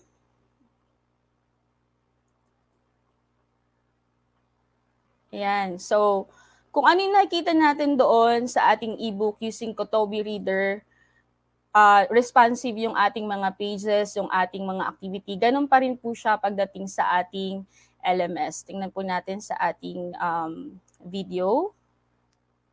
Ang maganda dito, gaya nga po ng nabanggit ko kanina, pwede nating i-contextualize, depende po doon sa mother tongue ng ating mga students. Yan po. Papansin nyo, nakatagalog na siya. Nakasanin siya sa wikang Filipino. Yan, gawain 4. And ito, ganun din. Even kahit maglagay ka ng book widgets pagdating sa LMS, as in what you see is what you get pa din siya pagdating sa ating LMS. Yan po. So, naglagay ako ng iba't ibang activity para gawing 100% interactive yung ating ebook. Yan, hindi ko na po papatagalin pa yung ating demonstration dyan. Yan po. So, mga gusto pong matuto paano po gumawa or mag-develop ng ebook using Kotobi, pwede nyo pong i-scan yung QR code na nakita nyo sa inyong mga screen ngayon. So ito po ay during the webinar, OER Webinar 2.0 Proficiency OER. Itong March lang po ito, March 2021. So yan po. At dito ko na po tatapusin na aking presentation. Trust in the Lord with all your heart and lean not on your own understanding. And all your ways acknowledge Him and He shall direct your paths. Sabi nga ni George Corus, ay technology, educators cannot be replaced by educators rather cannot be replaced by technology, but technology in the hands of educators can be transformational. Yan. So thank you very much. Yan po ang ating first part ng presentation sa OER. Babalik ko na po or tatawagin ko na po ang aking partner, Sir Sherwin. Ayan, partner. Thank you sa pag-share mo, no, sa ating LMS, ano. So actually, isa to sa magandang software talaga na ginagamit natin sa OER. At the same time, kahit na free version, no, kapatid, na yung dinemo mo, almost the same din siya sa paid version, ano, yung kaya niyang gawin, ano. Tama ba, kapatid? Maliban lang sa SCORM, sir. So, ayan. Maliban lang sa SCORM. So, para okay, thank you very much. Ayan. Opo. Okay. So, ayan. So, kapatid, thank you very much sa first part ng ating OER. No? Thank you. Ayan. So, siguro Okay, I'm going to proceed on my part dito sa ating continuation ng ating training. So, thank you again. Okay. Thank you. Bye. So, while yung mga kasama natin, mga teachers, ano, so sana po malinaw po sa atin na yung ating pong ayan, so yung ating pong pine-present ngayon, okay, dito sa ating training. Okay. So, wait lang natin, ha. Okay. Yeah. All right. So, yan. So, again, so welcome to our virtual INSET 2.0. So, again, so these are the advantages of using open educational resources. Okay, so ang pinaka-topic na gagawin natin dito ngayon is from online to offline. So, okay? So, from online to offline naman yung naka-assign task sa akin. So, actually, ito yung isa sa mga presentation ni OER na tinuro sa amin ni Sir Mark na I think malaki ang magagawa nito sa ating sa ating education system, lalong-lalo na talagang hirap sa internet connection. So, optional materials nyo, mga modules nyo, ang gagawin natin dyan sa mga materials nyo is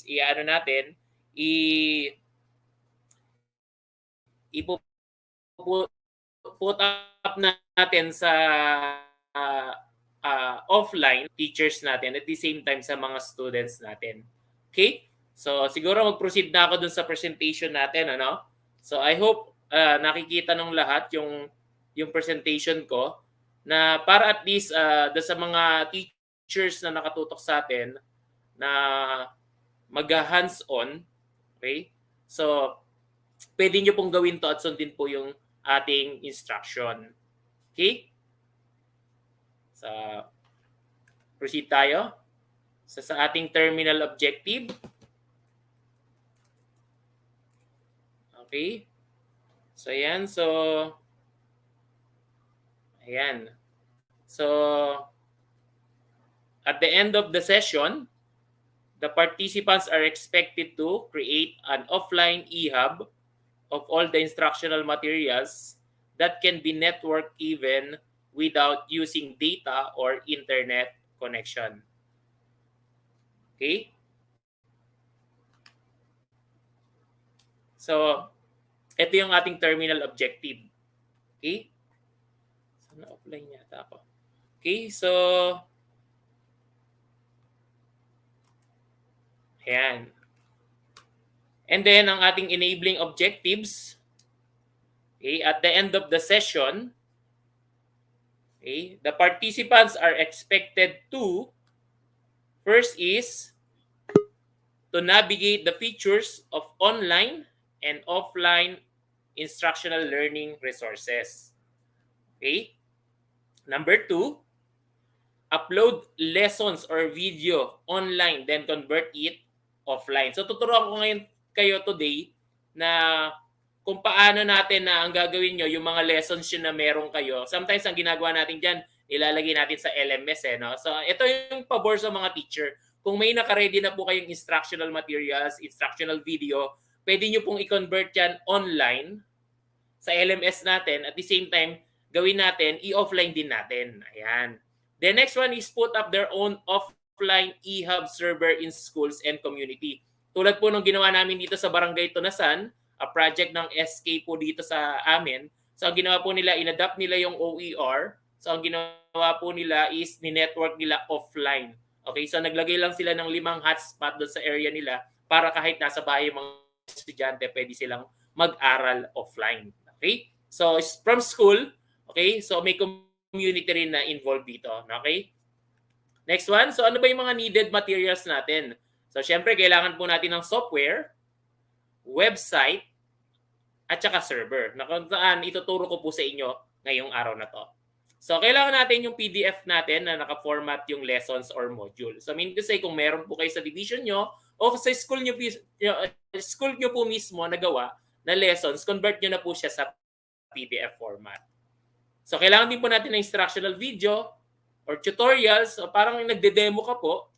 So, ang maganda po dyan, kung ikaw, kumbaga, may mga uploads ka na po sa YouTube mo, pwede natin gawin yon, i-convert natin offline. So, kasi yung YouTube kasi online, no? So, pwede natin siyang i-transform into offline.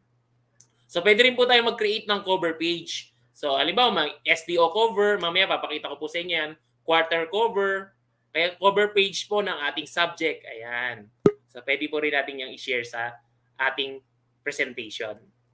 Next one is create of account, online website. So, mamaya po ibibigay ko po yung link sa ating website online. Doon po kayo mag-create ng account. Okay? From online to offline. Then, computer software. So, ito po, mamaya bibigay ko rin po yung link sa inyo na pwede nyo pong install sa laptop nyo. Yung laptop mo po, pwede pong maging server or desktop computer na pwede po nating ilagay sa school or sa barangay para po siya yung maging parang brain po ng ating content. Okay? Next one, ayan po, computer server, laptop or desktop. Ito po yung kailangan natin with large capacity of hard drive. So kailangan po natin talaga ng malaking capacity kasi maglalagay tayo ng malaking resources. So parang mangyari po sa kanya is offline po talaga yung gagawin natin. So i-insert natin doon sa computer natin. So kailangan yung hard drive mo is 1 terabyte or more po dapat. Okay? So ito po yung PDF format or modules na sample natin. So ito po yung ginamit namin ng mga nakaraan, yung grade 2 mathematics po na pivot module mula sa Calabarzon 4A na ginagamit din po namin sa aming ETULAY session. So thank you po sa SDO Calabarzon 4A for lending us these resources or materials po. Meron din po kaming ginamit, ayan, gumawa rin po kami ng resources po or PDF module mula po sa SDO Muntinlupa kung saan po ako naglilingkod po. Ayan. Nung mga panahon na nasa ano pa po ko Division of Muntinlupa. Ayan, so meron din po tayong unified self-learning module na galing po sa iba't ibang division at we are so thankful po na i-share din po nila ito sa atin. So I mean to say, any format po ng ating modules, kahit school po nagawa nyo po, as long as na quality assure po siya, pwede po natin siyang ilagay. So actually, nag-propose po ako sa school namin na magkakaroon po kami ng localized presentation nito na yung gawa po ni teachers po sa Muntinlupa National High School to na San Annex. Okay? So doon po maglalagay po kami doon ng module na gawa po ni teachers. And sa Division of Muntinlupa po, we are starting the kindergarten po. Okay? Mula po sa aming pong supervisor po si Ma'am Andanza. So ang ginawa po namin, nag-start na po kami yung module po nila tsaka yung mga video po na gawa ng mga kinder teachers po. Ayan. So gagawin po namin yung offline sa Division of Muntinlupa. Ayan. So instructional video, ayan, mga sample lang po. Okay? So ngayon po, ginagawa po namin yung offline po na DepEd TV. Ayan, kinokompleto na po namin yung mga gawa po ng mga teachers, mga teacher broadcaster na magagaling po. I-offline po namin ito. Okay, then gagawin po natin to na ma-share po sa mga different divisions, schools, para po ang mga materials po na gawa ni DepEd TV ay ma-share po namin sa inyo offline. So ayan po yung mga sample po ng mga video na pwede nyo pong gawin. Okay? Na pwede po natin i-convert from online to offline. Okay? Then next one, this is a cover page na sample po. So gamit po namin dito at ginamit ko po na website is the canva.com. Actually, ang ganda pong gumawa dito no sa canva.com. Okay? So which is ito po yung cover page, yung mga third quarter, first quarter po, second quarter, ayan, mga unang markahan, cover page po, ayan, dito po kami gumawa. Okay? At actually, maganda po sa kanya, pwede nyo siyang i-download, ano? So free po yung paggamit natin dito sa Canva. Maganda naman po, ayan. May mga resources tayo dito na talagang pwede nating piliin. Okay? At ma-download po natin, ano? Automatic po, ito mamaya gagamitin po natin sa pag-create ng mga resources po natin. Ayan. So canva.com. At the same time po, is nakasave po ito sa inyo pong account. Ayan. So which is you can go back again kasi bakit po hindi po siya nawawala as long as nakapag-create ka po ng account sa Canva. Ayan. So yan po. So yan po yung sample. Ayan. Nakapag-create na po ako, nakapag-download na po ako, no? So ayan po, once na na-download ko na po siya, offline na siya, and then later on po, ko-convert natin yan mamaya. Na i-showcase ko po sa inyo paano po ba siya ginagawa. Ayan. So ayan po yung sample. Okay. So ngayon po, we are going to start creating our online account on this website po. Okay. So https://studio.learningequality.org or scan nyo lang po yan. Okay? Or kaya tingnan nyo po sa ating chat box. Isesend ko na lang po sa ating chat box. Okay? Para po makita nyo po. Okay? Yung ating pong site. At i-click nyo lang po siya. Or okay, sabihan ko na lang si Director. Direct, paki-paste nga po to sa comment section natin para yung mga teachers po natin na nakatutok sa atin ngayon, madalian na po. Ano? So paki-paste lang po doon sa comment natin yung https://studio.learningequality.org. So ngayon po, tuturuan ko po kayo mag-create ng online po na account nyo kung saan po doon nyo po gagawin yung conversion ng online to offline. Okay, ulitin ko po, gagawa po tayo dito ng account sa website na to para yung resources mo na PDF, yung MP4 mo na video, na instructional video, i-convert natin muna online and then i-import natin offline. Okay? Then later on po, tuturo ko po rin sa inyo paano siya i-export naman offline, from offline to offline naman. Ayan. So actually, medyo sa una, medyo nakakalito, pero once na na-expose na po kayo dito, ayan, so magiging madali na po ito. Ayan. So I hope nasa comment section na po yung ating link. Okay? So sana po na i-send po ng ating webinar director. So mukhang hindi pa. So sige, kukuhanin ko na lang po to. Ayan, wait lang po. Okay, kuhanin ko lang yung link para ma-share ko na po sa inyo. Ayan. Sa chat box natin. Ayan, sa comment. Ayan, so paste ko na po. Nasa comment na po. Ayan. And then balik na po ako sa presentation ko. Ayan, so nasa comment section na po siya. Okay, so ayan. So paano tayo makapag-create po ng account, no? Sundan lang po natin ito. So ayan, creation of online account sa Learning Equality. So tandaan niyo po, Learning Equality is partner po yan ng na nagke-create po ng OER materials. Okay? So ayan po yung website, okay, na sinabi ko po sa inyo. Type niyo lang po yan sa browser niyo. Okay? And then click niyo lang po yung link. Ayan, click nyo lang po yung link para at least nasa comment na po natin yan. Okay, so ayan, adding new channel, uploading PDF. Okay, so wait lang. So ayan po. So ito po yung pagpasok nyo po dun sa website, ito po yung makikita nyo. Ayan, so type nyo lang po sa browser nyo. And then, ayan, mag-create po kayo ng account. Create an account, nasa bandang baba po yan. Ayan, create an account. Ayan, so after that, meron po tayong mga basic information. Pakikompleto lang po yung information. Ayan, lalagay nyo po dyan, your first name, last name po, pakilagay nyo na lang po. Ayan. So actually, ito, dami account ko lang naman po itong ginawa ko na dinidemo ko sa inyo. So ayan, then type nyo po yung email and then yung password po. Huwag nyo pong kalilimutan yung password. Sobrang halaga po niyan ng password. Okay? So kaya wag niyo pong kakalimutan.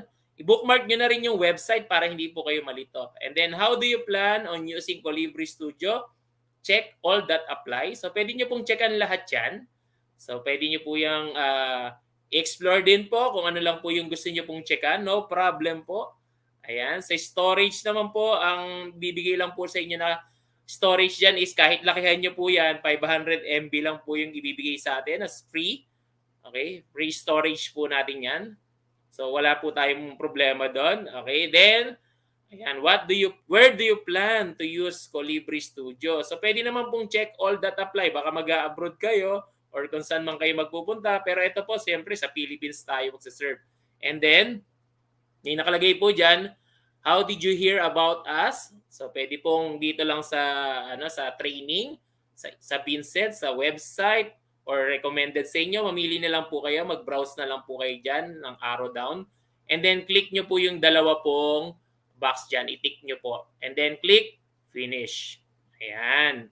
So after that, pupunta po kayo sa inyo pong email account. Punta lang po kayo sa email account for verification po para mag-sync in sila doon sa email na ginamit nyo po. Ayan. So be-verify nyo po yung account nyo.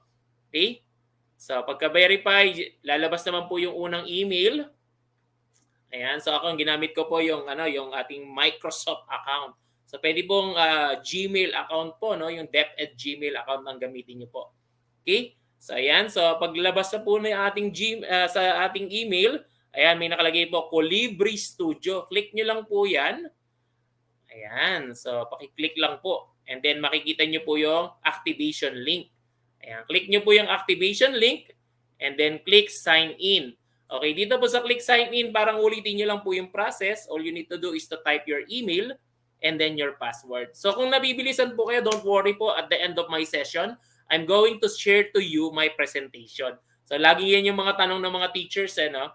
So pwede bang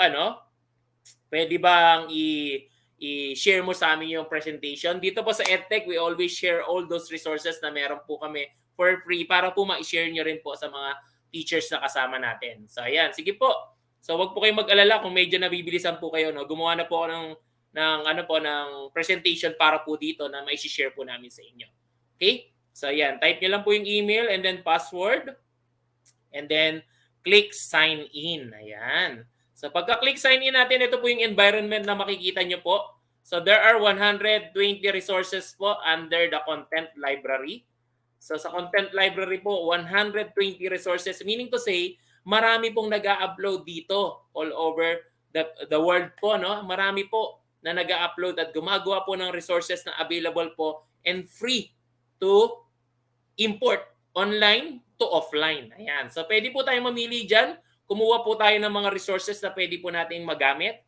And ito pong mga resources na to, by the way, is po siya, mixed languages po. So ang gagawin natin, for us to choose lang po yung English languages, so dito lang po tayo, mag-type lang po tayo dyan sa languages. Type nyo lang po dyan yung English para lumabas lang po yung English.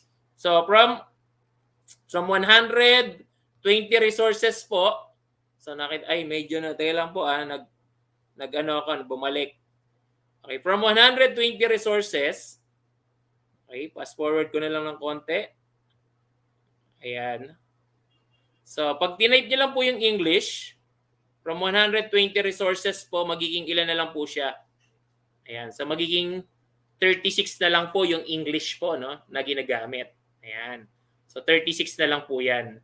Ayan. So, ibig sabihin, 36 lang yung puro naka-English language po na available po online. So again, free po to.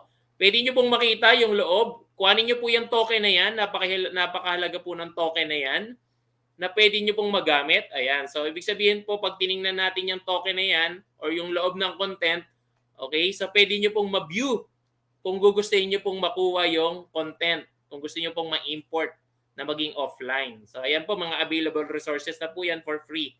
Okay? So again, kung medyo nabibilisan po kayo dyan, later on po, papakita ko pa rin naman po yan sa inyo. I-demo ko pa rin naman. Okay? So, how to get token. Yung token na yan, ang maganda po. Kung halimbawa po, nakapag-create ka na ng account mo, yung token po pwede pong i-share. Okay? Yung token lang i-share natin sa ibang mga teachers. Pwedeng i-chat mo lang. Okay? So, ang maganda doon, kung may resources ka po nagawa dito online, yung token lang po yung kukuhanin mo, and then i-share mo lang sa mga teachers mo. Yung may mga Calibri account po na offline, pwede pong makuha nila yon. Okay? Pwede pong ma-download nila or ma-import nila yon as long as you have internet connection. Okay? Pero again, mamaya tuturo ko sa inyo offline to offline. Okay, so paano tayo mag-add ng channel? Mag-upload ng PDF at saka mag-MP4 ng mga video. Paano natin mai-add yan? So let's watch this. Okay? So simple lang naman po itong pag-upload.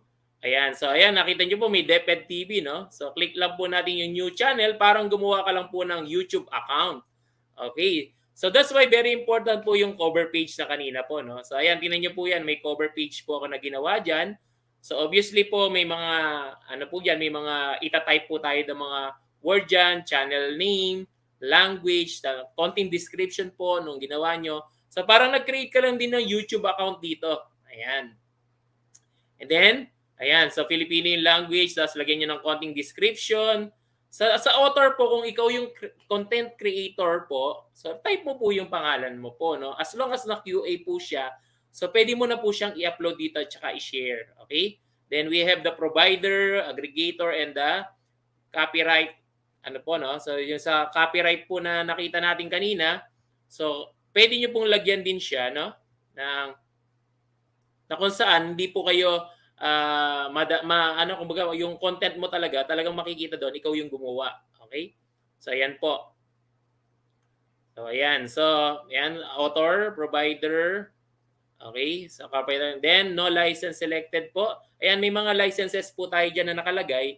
Mostly yung DepEd TV po is all right reserved po yung nilagay namin. So ito po mga mga CC by NC. So may category po siya na pwede niyo pong i-search actually pag OER materials po. Ganito po yung nakalagay sa kanya. Okay? Next one. Okay, so ayan po yung mga format na nakita nyo po. So ito po, first thing to do, ayan, paano ko na-upload yung PDF na yan? So may makikita po tayo ditong add. And then new topics lang po. Ayan. So click add and then click upload files. Mamili lang po kayo. New topic ba yung gagawin mo? Mag-upload ka ba ng files? New exercise ba siya? O import from channel. So ito po yung kanina na minimension ko, no? Yung pag-i-import. Ano? So mamaya i-demo ko rin naman yan para makita nyo ng malinaw. Ano? So ayan. So repeat the process lang po. Pag na-try mo na po, okay, re-repeat mo lang yung process. Ayan, first quarter po yan. Nakita nyo po, may mga laman na po siya. So ayan, so that is DepEd TV. Nag-create din po ako for SDO Muntinlupa. Ayan, so dito po, ginawan ko siya ng first quarter to fourth quarter. So ang ginawa ko po dito, yung PDF, okay, na lesson, nilagyan ko ngayon ng instructional video. So para ang mangyari, yung bata pag connect sa akin offline, eto si PDF, eto na po mismo si si video. So wala na akong magiging problema doon sa mga estudyante ko, no? So para at least sila pagka-connect nila, wala na silang worries, ano? Wala na silang dapat isipin pa. Okay? So ayan. Next po. Okay? So konting tour tayo. Okay, magtutour po tayo dun sa ating channel. Ayan. So ito po yung ating channel na DepEd TV. Okay, konting pasyal ko lang po kayo dito. So ito po yung DepEd TV. Okay, na ating gamit. Okay.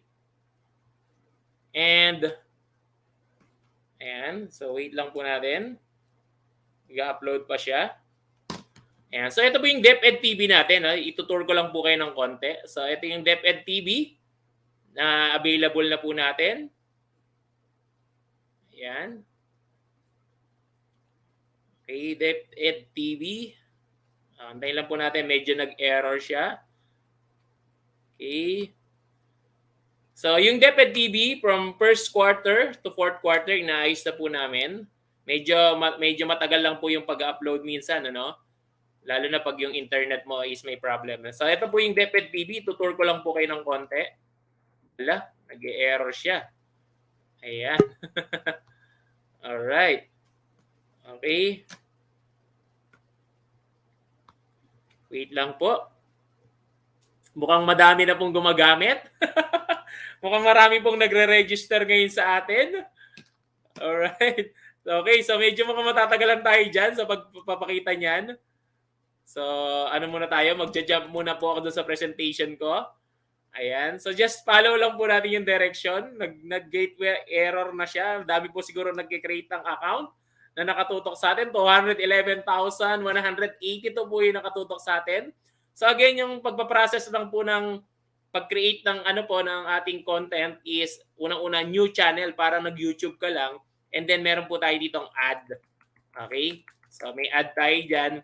And then may makikita tayo dyan ng mga options, new topic, upload lessons, import from the lesson.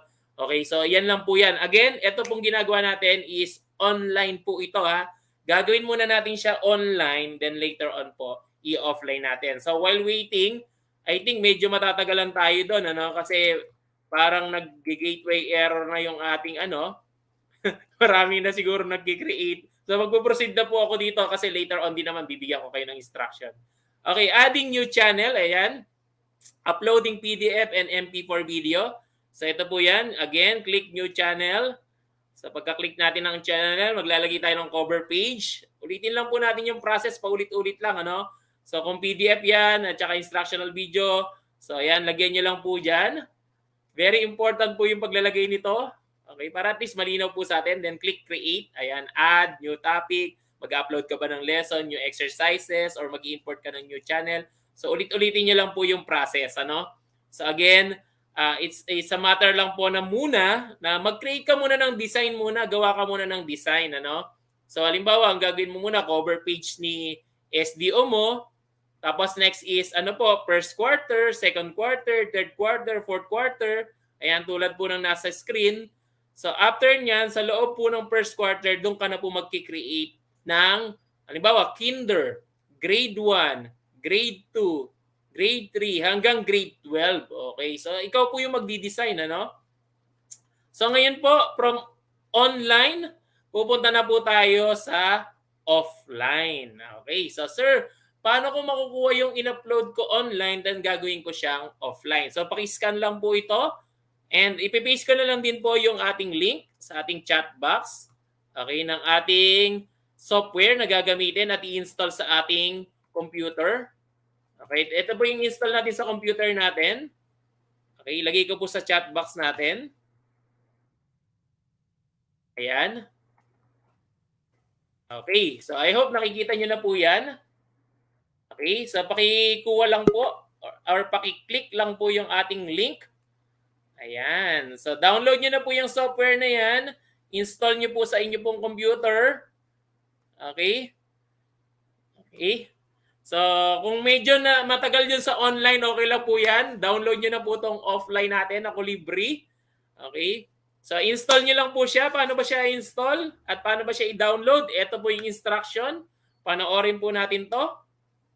So, pag-click natin ng link, papasok po kayo sa gantong site. Ayan. Search nyo lang po Calibri. Then, click nyo po yung unang search doon. And then, click download.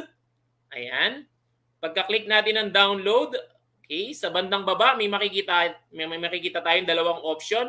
Windows ba o Ubuntu Debian yung gamit nyo po? So, click nyo syempre yung Windows kasi naka-Windows version kayo. Okay? Sa mga naka-MacBook po, I think yung isa po yung gagamitin nyo. Then, click OK and click yes lang po pag na-download. And then, wait for the installation to finish. So, pag natapos na po siya, click nyo lang po yung next.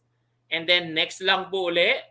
And then, click install. Okay lang po yan. Habang nag-aantay tayo, pinapastra ko yung installation, ano? Ginawa ko na po siya ng video kasi baka mag-hang din yung site, no? Mahirapan ako na pagkuha na naman ng software. And then click finish. Ayan. So again, ito pong tinuturo ko na po sa inyo is offline. So we need to install this on our computer, okay, na magiging server. So ang good news, yung laptop mo pwedeng maging server. And then yung desktop computer na nasa school, pwede kang mag-create ng isa po as a server. Or sa community mo, with partnership with the city government or the barangay. So, pwede po kayong maggawa doon tulad ng ginawa namin sa Barangay Tunasan. Okay? So, shout out natin yung mga taga Barangay Tunasan, Muntinlupa. Thank you for changing the lives of those students na nasa Barangay Tunasan, no? Na-create tayo ng offline dyan. Okay, so ngayon po magse-setup na tayo ng eHub server na offline na kung na-install mo na to sa computer mo, ito na po yung direction. Paano ba mag-install or mag-create ng eHub or offline server. Okay? So, ayan. So, click nyo lang po yung continue. Then, choose advanced setup lang po kung gusto nyo. Pwede rin po yung quick start. Depende po sa gusto nyong maging installation. Basahin nyo na lang po kung ano po yung difference ng dalawa. Okay? Then click continue lang po. Ayan. So, device name. Lagyan nyo po ng device name. Kayo na po yung mag-design. Giving this device a meaningful name can help you and others you connect with to recognize it. So, bahala po kayo kung ano po yung name na gagawin nyo. Very important po, sulat nyo rin po. New facility po ang i-click natin kung start pa lang po tayo. Then you choose po kung ano po yung type ng facility name. So, iba po yung kanina, iba rin po yung ngayon. Okay, so again, sulat nyo po isulat nyo pong maigi. Okay, sulat nyo po yan kung ano po yung mangyayari dyan. Okay, and then pili lang po kayo kung normal, non-formal or formal po yung gagamitin nyo. Ako kasi formal yung gusto ko, okay, kasi sa school ko ilalagay. Okay, and then enable guest access, yes lang po. And then anyone to create learner's account at saka password. Okay? So maganda po, bakit maganda mag-create yung learner ng kanyang username and password? Ang maganda po kasi si Calibri offline, lahat po na pumapasok sa kanya, na monitor niya po, meaning to say, nire-register niya po yung mga username. So maganda po doon, pag monitoring nito, kung how this offline e-server na to na ginawa natin is makakatulong sa bata, may monitoring po kayo na mangyayari. Ayan, so next po natin is gagawa tayo ng super admin account. Ito pong super admin account, wag niyo pong kakalimutan ang username at password kasi medyo mahirap pong mag-retrieve. Pero thanks to Sir Richard, Ang ITO ng Bulacan po. Sir Richard po ang nagturo sa akin paano ma-recover yung aming super admin account. Pero do not attempt, nakalimutan nyo po yung user account kasi medyo matrabaho po, medyo technical po siya. Okay? So again, create your username and password. I-save nyo na po, isulat nyo po yan. Ha? Wag nyong hindi isusulat. Okay, kasi mababaliwala po yung gawa nyo pag nakalimutan nyo po yan. Ayan. So again, ito po yung mga sample po no, na pwede nating gamitin sa mga offline natin. So sir, bakit kailangan mag-offline? May mga estudyante po kasi tayo na hindi talaga kayang mag-provide ng internet at ng data. So may problema tayo doon. So paano natin gagawin? Gamitin natin tong offline. Kasi once na nakakonect yung bata dito sa facility mo, pwede niya nang i-download yung PDF at saka yung video sa kanyang cellphone or tablet. Okay? So ayan, so click continue mo lang yan kung nakagawa ka na po. So again, this is a powerful way for us to help those students na cannot afford po na magkaroon ng internet connection sa bahay nila. At wala pong data connection. Diba? Sobrang helpful nito sa mga estudyante natin na matulungan natin sila in this way na free yung gagawin natin. Okay? So click nyo lang po yan. Pag natapos nyo na po yung inyo pong username and password, huwag nyo pong kakalimutan na isulat. Okay, huwag nyo pong kakalimutan yan. Okay? Next one po. Paano sir mag-import online? Yung kanina ginawa natin, Calibri Learning Equality Online. Online po yun, ha? So mean to say, shareable po yun, yung token na yun. So ngayon, ang gagawin natin, import natin siya offline, from online to offline. Okay, yung offline, yung Calibri kanina. Okay? So, paano sir gagawin yan? So, ito po yung instruction. So, syempre, pupunta ka muna sa ating Learning Equality Online. So, meron po tayo diyang token na makikita. Okay? So, dun sa tatlong dot, may token po yan. Okay? So, kakopy mo yung token. So, sir, ano pong gamit ng token? Yang channel ko na buo na yan na DepEd TV, pag nabuo ko yan, yung token na yan is shareable na po. So meaning to say, pag naka-online ako, tapos yung Calibri ko, offline, i-import ko lang po siya offline, yung token, then kokopyahin nyo yung laman ng buong channel ko. Instantly, walang kahirap-hirap. Okay? Ganun lang po kadali. Walang yung isang buong isi-share mo na ganun. Hindi, token lang po yung isi-share natin. Okay? So kokopyahin nyo lang po yung token dyan. And then next po, yan na po yung pwede nyo pong i-share. Ayan. Napakaikli lang naman ng token. Okay? So, actually, yan yung DepEd TV token. I-click nyo lang po yung import. Okay? Sir, saan po makikita yung import na yan? Yan po yung nasa Calibri na offline na nasa computer mo. So, again, medyo nalito ako doon. Sir, sige, ganito gagawin natin. Learning Equality Online. Kuha ng token. Pagkakuha ng token, punta kay Calibri. Sino si Calibri? Offline. Yan yung magiging server mo. Offline. So ngayon, sir, saan ko makikita yung import? Pagbukas mo po ng Calibri, may nakalagay doon, import. Okay? So, sir, ano pong next? Pagka-click ko ng import. So, ito po gagawin natin. May tatlong option dyan. Okay? So, dahil kinuha mo yung token online, ang pipiliin mo, Calibri Studio Online. Siyempre. So, para anong gagawin? Kukuhanin ko yung online, papunta kay offline. Okay? So, yun po yun, ha? Next one, yung local network or internet. So, local network, nasa ano po lang yan? Import resources from another instance of Calibri running on another device, either in the same local network. Sa same network lang po siya. So, siguro kung nasa computer lab siya, nadun lang siya. Okay? Next one, attach drive or memory card. Uy, sir, ibig sabihin, pwede ko palang ilagay yung resources ko online, ilalagay ko sa aking hard drive, external hard drive, or sa memory card. Yes, pwede po. Ayan. So, pipiliin po natin for now, Calibri Studio Online. Actually, yung nakita nyo kanina na token, that is DepEd TV token. Okay? So, ayan. Next. Okay, so ayan, may mga option po tayo dyan. So, again, wag po kayo mag-worries kasi bakit po? I-share po natin to. Ayan. So, after nun, ayun, no? Import with token. So, ito na po. So, kanina po may nakita tayong mga resources. Ayan. So, actually, lalabas din yan sa offline mo. Lalabas yung 120 channels available na yan. So, pwede mong makuha yung resources na yan pag naka-online ka. So, ibig sabihin, from online, offline, nagpapakita pa rin siya dun sa Calibri mo na offline. Yes, opo, nagpapakita pa rin. So, for now, i-import natin yung token na ginawa natin. Okay? So, after nun, ipipaste lang natin yung ating token dyan. Ayan. So, ayan po yung DepEd TV token. So, later on po, mabubuo na po namin yan. For now, hindi pa po siya buo. Hindi pa siya kompleto. Okay? So, ayan po. And then, click continue. So, ayan si DepEd TV. So, ang laman daw po niya is 6 gigabytes. 163 resources na po yan. First quarter pa lang po yung ginagawa namin. And then, click import mo lang po.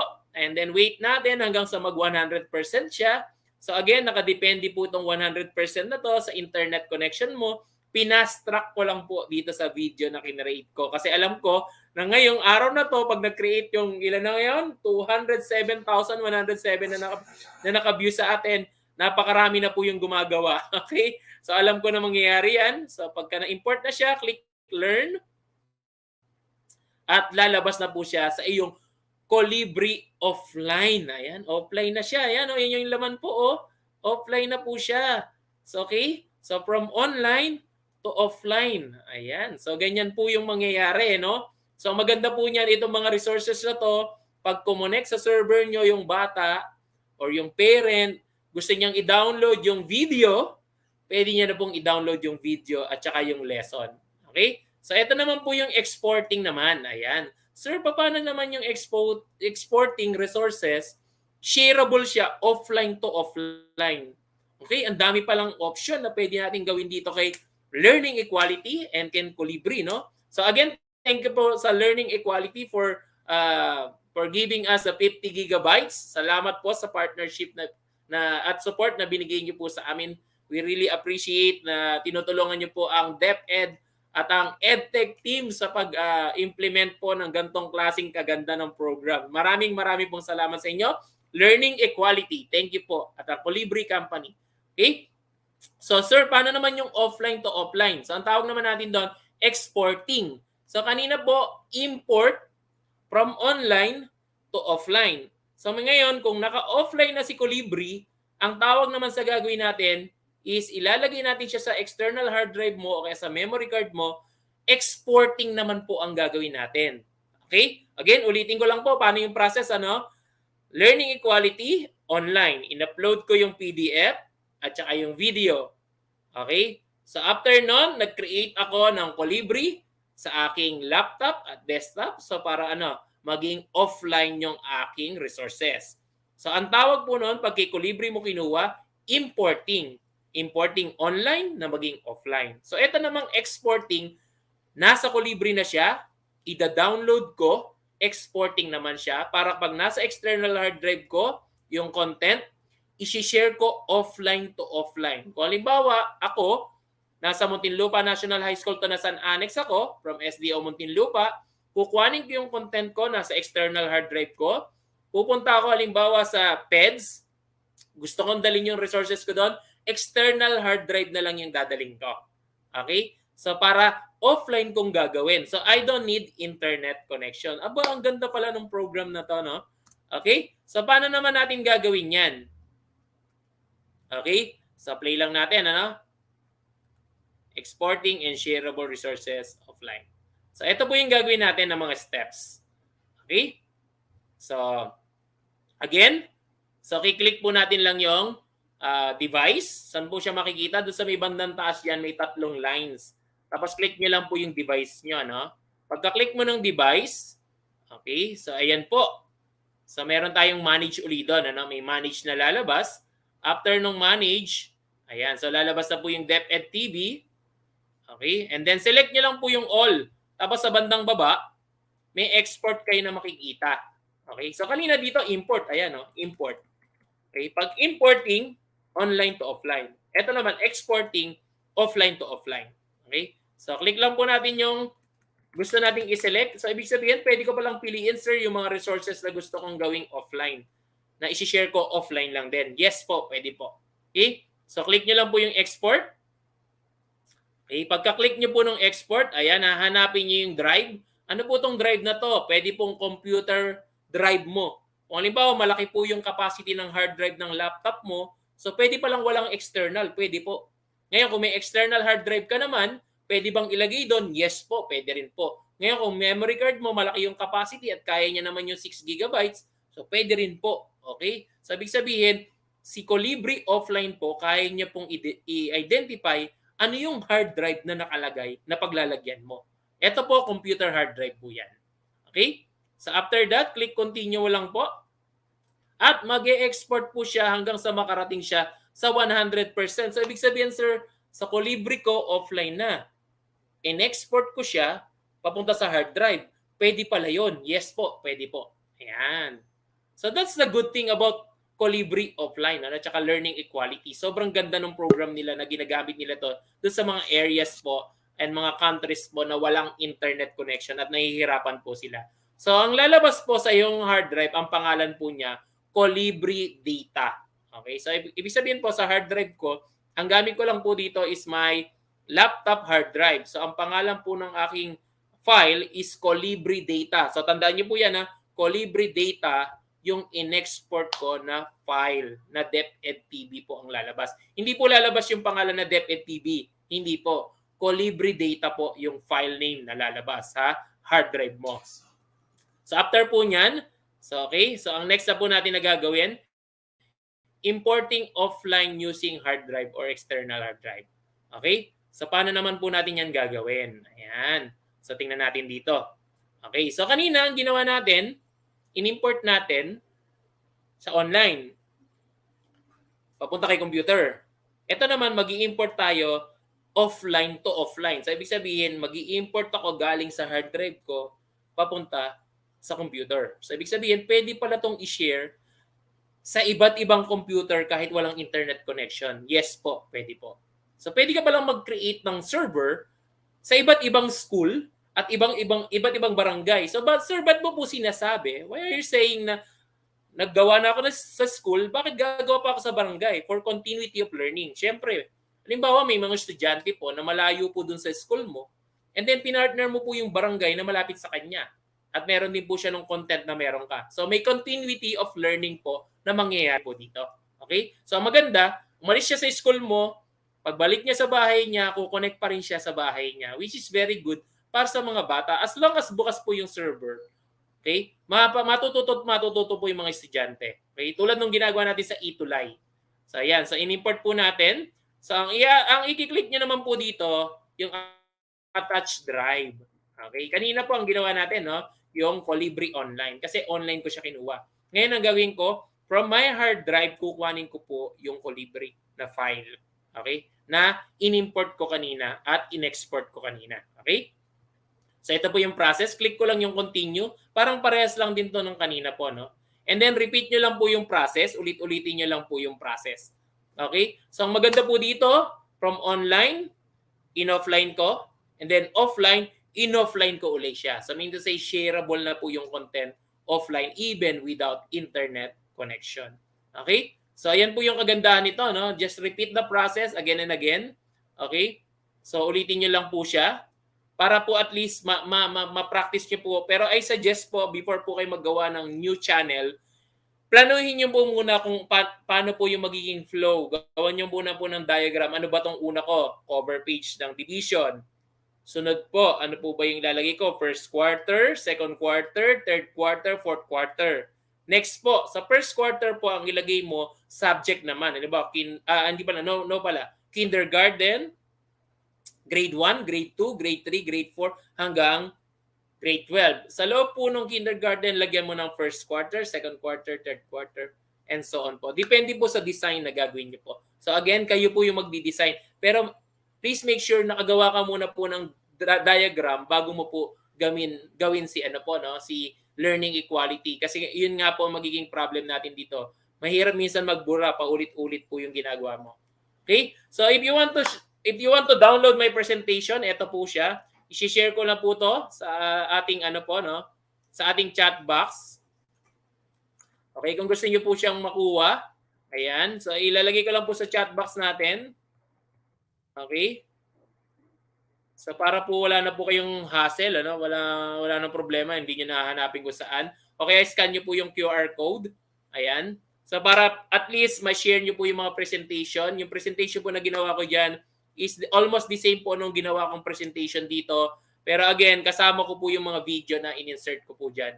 Okay? So scan niyo na po yan o screenshot niyo po muna yan before po ako mag-proceed dun sa last ko kasi itong part na to ng last na is very important po para sa akin at para po sa EdTech family at the same time sa ICTS at sa DepEd po na patuloy na sumusuporta po sa ating lahat. So again, isi-shoutout ko lang po muna yung mga tao na naging dahilan para mag-materialize to. Yung DepEd TV, sa mga teacher broadcaster, thank you very much for your commitment. Okay, sa EdTech family, sa ICTS, kay Yusek Alain, kay Del Pascua, kay Director Abram YC Abenil. So, we make these things possible para sa mga teachers natin, di ba? Laging sinasabi nga natin, okay, para sa bata, para sa guro, at syempre para sa bayan, no? So, ito yung pinakamahalagang advocacy campaign ng Digital Rise Philippines. At the same time, syempre, narito lang po kami. If you want to have this kind of training, invite nyo lang po kami. So, okay? Madali lang po kaming mag-response sa mga request nyo po. If you want to have this kind of offline site sa inyo pong school, at the same time sa barangay po, we can do a proposal po para po makita nila at ma-showcase din natin yung mga ways and means kung paano po natin matutulungan yung mga teachers at the same time yung mga estudyante po, no? So again, on my last presentation, so again, my name is Sherwin Gonzalez Lumeda from the Division of Muntinlupa. So shoutout ko na lang din yung mga schools na nakatutok po sa atin dito sa Division of Muntinlupa at iba't ibang mga division from all over the regions in the Philippines. Mga schools, mga supervisor, thank you po sa inyo sa pagsuporta po sa EdTech family. Maraming pong salamat sa mga guro na patuloy na sumusuporta. Sabi nga dito, changing me into we. So my success, our success is your success. So again, thank you very much po for giving us this opportunity na makapaglingkod muli po sa inyo. So again, nagpapasalamat muli ang EdTech family sa lahat ng suporta na pinapakita niyo po sa amin. So again, maraming pong salamat. Okay, if you want to learn more about this, pwede niyo naman po kaming invite sa mga division niyo, sa mga schools niyo.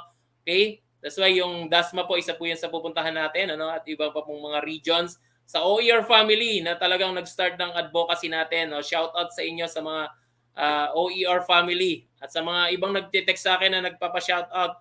Thank you very much sa inyo. Hindi ko na kayo maisa-isa. Okay, so medyo marami rin yung nagpapa-shoutout. Pero again, we are here to serve you. Okay, just give us a message lang po, an email, and we are here to support you po. So again, thank you very much po and God bless us all. Okay? Thank you po. Yan.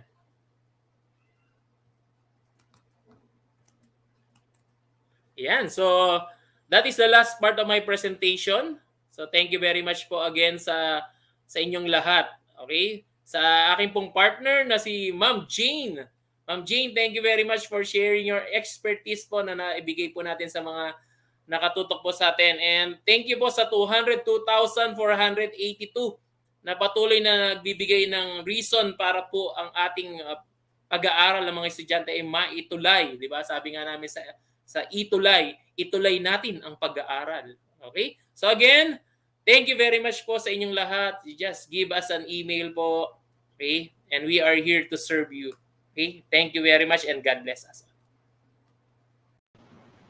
Napakagandang discussion, Teacher Pao. Natulala na talaga ako. Sabi ko, meron pala tayong mga tinatawag na gano'ng mga Calibri. Ayan. Kasi napakagandang opportunity para sa ating mga teachers to explore lang iba't iba pa na meron pa tayong mapagkukunan pa ng other learning resources. And thank you so much po again, Sir Sherwin Olomeda and Ma'am Sarah Jane Sarino. Yes, thank you to our speakers. But before we proceed any further, we invite Sir Mark C. for some reminders.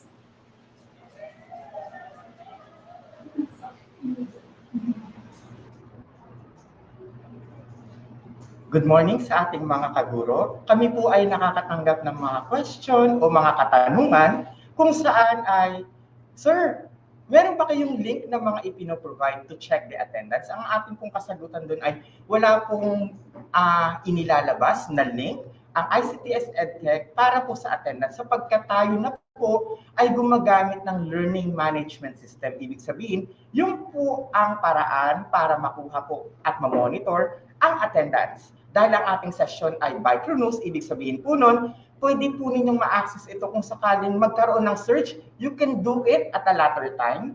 At kinakailangan lamang ay matapos ang activity bago matapos ang tinatawag natin na grace period. Malalaman ninyo mamaya kung ano ang petsa para sa ating grace period, kung kailan ito magsasara. Uulitin ko po, wala po tayong hinihingi na link para po kolektahin ang attendance. Kung sakaling kayo po ay nakakita nito, huwag pong sagutin o huwag sagutan sapagkat ito ay maaaring maglaman ng mga katanungan na naglalaman ng importanteng impormasyon sa inyo, gaya ng inyong edad, birthday, at maging ang inyong e-signature. Uulitin ko po, wala po tayong link na inilabas para mangolekta ng inyong attendance sapagkat kinakailangan gamitin po ang ating learning management system. Yun lamang po ang ating paalala. Tandaan, think before you click something, kaya mahalaga na magtanong po muna.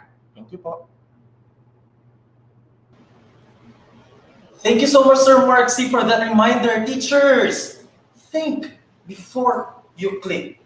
And think before we post as well. Yes, right? exactly. So, muling paalala, wala tayong nilalabas na link para sa attendance. Kailangan po natin gamitin ang LMS. Doon po tayo mag-register. And nabanggit ni Sir Mark si kanina, yung grace period na tinatawag natin. No? Kailan ba yan, Sir? Hanggang kailan? Ang grace period natin is until January 31, 2022. Oh, yes. tagal pa yan. 31, 2022, ang tagal pa po ng ating, ang haba ng ating grace period. So, relax lang. Oo, sa pakiulit po namin, this is a voluntary participation. Kung hindi man po ngayon, may ibang araw pa para kayo ay matuto sa araw na feel ng inyong mga puso. Right? Yes, alright. So, kanina, balikan lang natin, no, sir, yung talk ng dalawang speakers natin kanina. Na-curious ako dun sa ipinakita sa atin ni Ma'am Sarah Jane, no? Yes. Yung photoread. It's all about the interactive ebook. Tama, tama. That will be very useful, especially nowadays, di ba? Magagamit talaga yan ng teachers natin. Totoo. And, nabanggit din kanina, ang DepEd TV, pwede rin maging offline na rin yan. So, teachers, how we encourage you gamitin po ang DepEd TV natin ng mga learning materials kasi yung mga teacher, mga friends, yung mga teachers dyan, umarte, sumayaw, para gawin ang lahat para sa mga bata ninyo. Kaya, gamitin natin to para mas masaya ang klase. Kasi kung last year na teacher pa, medyo nangarag tayo for looking for materials, modules, pero tandaan teachers, unti-unti, sasamahan at dadamayan po namin kayo. Magiging kompleto lahat ng yan. Okay? Yes. So, Teacher Pao. Thank you, teachers, again. But before that, meron lang pati tayong mga pa-shoutout. Yes. Unang-una na dyan, ang Makati High School, ang sa kanilang principal, Sir Felix Bunagon, as kanilang department heads and faculty members. Hello po sa inyo! Marangal National High School, SDO City of San Jose del Monte, SDS Merlina P. Cruz, and Principal Rogelio G. Sison. And of course, sa SDO Imus City, SDS Dr. Rose Torres, ASDS Ivan Brian Inductivo, ICT Core Team, and June Benz Adelan. Carlos P. Garcia High School, Mamalena SC Reyes. Bagong Barrio National High School, Sir Bong Damon from Sir Nicolay Cajefe. Santa Rosa North Annex, SDO Nueva Ecija, SDS Jesse D. Ferrer. At Camarin, the Elementary School from SDO Caloocan, Dr. Nifa Narcisse. We also have PSDS, Cesar Lopez of Santa Rosa North Annex, School Principal to Glenn Kenneth Coronel, SDS Jesse D. Ferrer, SDO Navotas, and all teachers of Santa Rosa North Annex. Yes, and of course, happy birthday to Dr. Teresa Losaria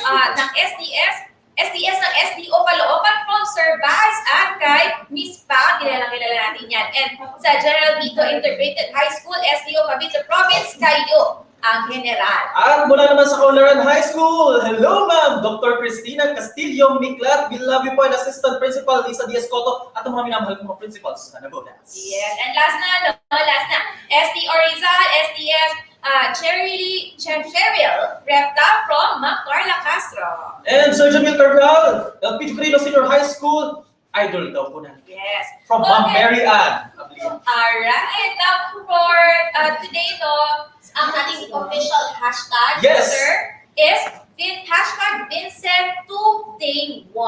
Okay, Ulitin natin. Hashtag VINSET 2.0. So kung mag-upload sila, may mga reactions kayo, may mga reflections kayo sa buhay ngayong National Heroes Day, don't forget to use the hashtag. Yes, thank you so much.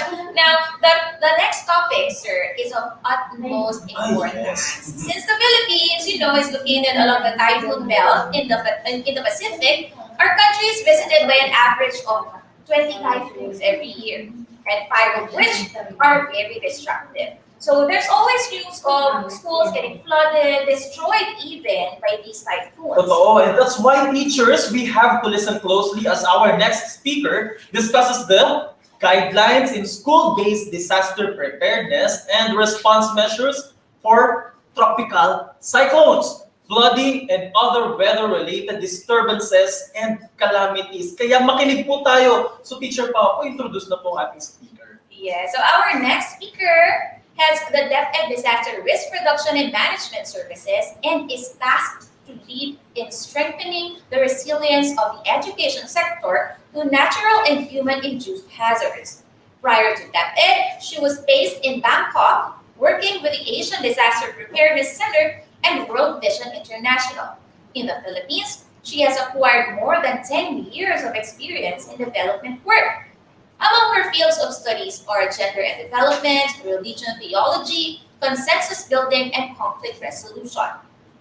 She holds a master's degree in city planning at the Massachusetts Institute of Technology, or MIT. Also, she envisions that in 5 years, disaster risk reduction and management in DepEd would be institutionalized across and among different offices. Teachers, let's give a virtual round of applause to the Director of DepEd Disaster Risk Reduction and Management Services, Ms. Romilda Arco. Thank you so much for that kind introduction. Magandang umaga po sa lahat ng ating mga teachers sa buong Pilipinas. Tama nga ang sabi, di ba? Tayo ay prone sa natural hazards. In fact, even human-induced hazards. For our 10-year period na Enhanced Basic Education Information System, 2009 to ito pong 2020, ang ating pong mga schools, more than 40,000 actually are affected by natural hazards, one of which is yung nabanggit, tropical cyclones and then flooding. Okay? So ngayon, pag-uusapan natin kasi mga kapatid, nararanasan na natin. Of course, alam natin pag pumapasok ng mga ang June, pataas, lalo na ang mga berber. Sunod-sunod na ang ating mga mga natural hazards, lalong-lalo po ang mga tropical cyclones and other weather-related disturbances. Okay? So ito po, meron tayong bagong kalalabas na guidelines. Next slide, please. May I have the slides?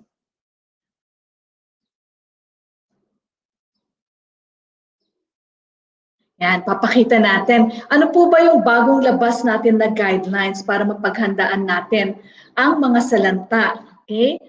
Next, please. Ito, ang tawag po natin ay Guidelines on School-Based Disaster Preparedness and Response Measures, specifically for tropical cyclones, flooding, and other weather-related disturbances and calamities. Next, please.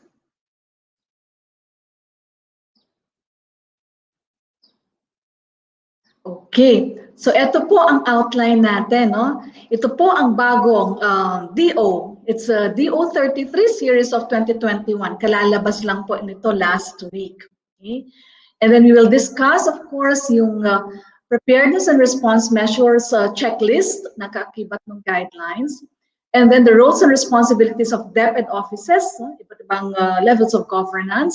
And then the flood water and school ground elevation marker in schools. Next, please.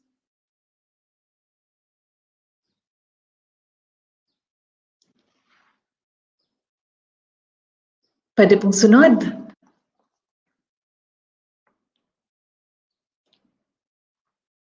Yan. Ano po yung guidelines na ito? if you're aware, no, and I hope marami sa atin, no, meron tayong tinatawag na DO number 21 series of 2015. Ito po yung information management, no, coordination and information management protocol natin, both in times of yung normal times, peacetime, anong ginagawa na risk reduction measures, at the same time kung naman merong mga salanta. Okay? So paano ba yung tagusan ng information, no? Mula sa central office, pababa hanggang schools, mula schools, pataas naman hanggang central office. Okay? Yun po, kasama ng DO natin ng preparedness measures, okay? Na inilalabas natin tuwing may brigada eskwela, okay? At the same time, yun ang nakikita ninyo na inilalabas din, reiterate, no? Natin pag meron pong mga pumapasok na mga salanta. Okay? So ano ang bagong DO, yung the 33, no? Series of 2021. Ito po ay marries the two, no? May mga kinukuha siya dito, at the same time substantiates them. Yung preparedness measures natin ay pinapalawak natin, pinapalawig natin ang nilalaman when it comes also to the response measures that we are doing. Kasi marami naman tayong ginagawa, alam natin yon, ginagawa natin siya consistently, but then we have to put them into one DO para maging malinaw sa atin ano ba talaga ang ating ginagawa at the various governance levels pag may mga salantang dumarating. Next, please. Eto. So ano po yung DO 33, no? Series of 2021? Una, it provides guidance on school-based disaster preparedness and response measures. Nasabi ko na, no, for tropical cyclones, other weather-related disturbances, flooding, and of course, it specifies the support provided by the Schools Division Office, Regional Office, and the Central Office, no, para po masuportahan ang ating mga schools sa pag-carry out ng mga DRRM measures. Next, please.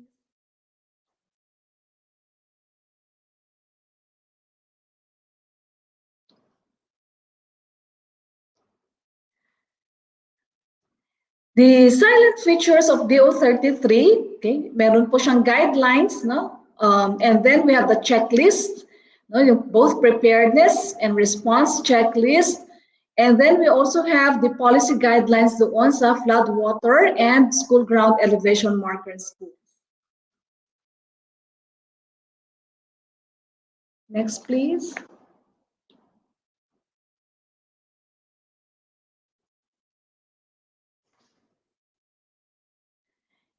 Okay. Doon po sa guidelines, no, ilang bagay na kailangan nating tandaan.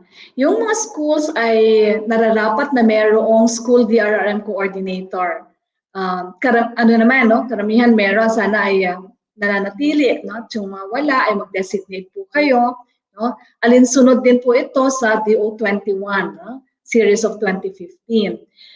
Ngayon, ang ating isang nililinaw dito ay dapat yung school head ay iba siya doon sa school DRRM coordinator. Okay? Para po talaga mabigyang pansin, no, tuon ang ating preparedness and response, no, during disasters. And whenever feasible, sana yung ating school DRRM coordinator ay non-teaching personnel. And there should be an alternate in case of incapacity ng ating school DRRM coordinator.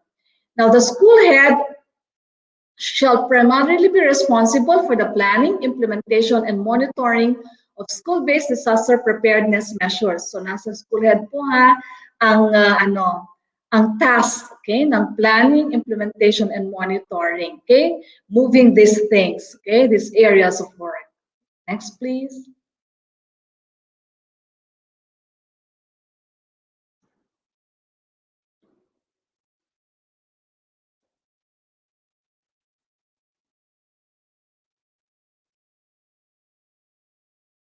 Sunod po tayo. Okay. Meron po kailangan na school DRRM team na siyang magle-lead ng implementation, and schools are encouraged to engage, no, yung learners, families, community stakeholders bilang bahagi ng school DRRM team nila whenever feasible and safe as well. Now, for emergency response services, kailangan, ito laging tinatanong ng mga teachers, no? Meron po kayong vacation no, service credits no, for teaching personnel at meron din namang compensatory time off for non-teaching personnel. Siyempre, alinsunod po lagi sa ating mga inilalabas na polisiya. Next, please. Okay, ito naman po yung checklist no, ng ating mga preparedness and response measures.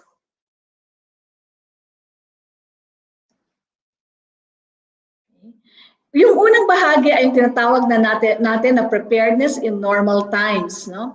Bakit tayo nagpre-prepare in normal times? This is to actually build our capacities for disaster response. No? So kahit wala pong mga salanta, nararapat na tayo ay maghanda-handa.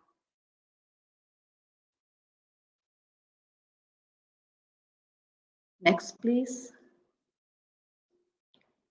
Okay. Ito yung ilang kailangan tandaan, no? Pag preparedness, no? In the peacetime na tinatawag. Sana ihanda ninyo yung inyong mga education data.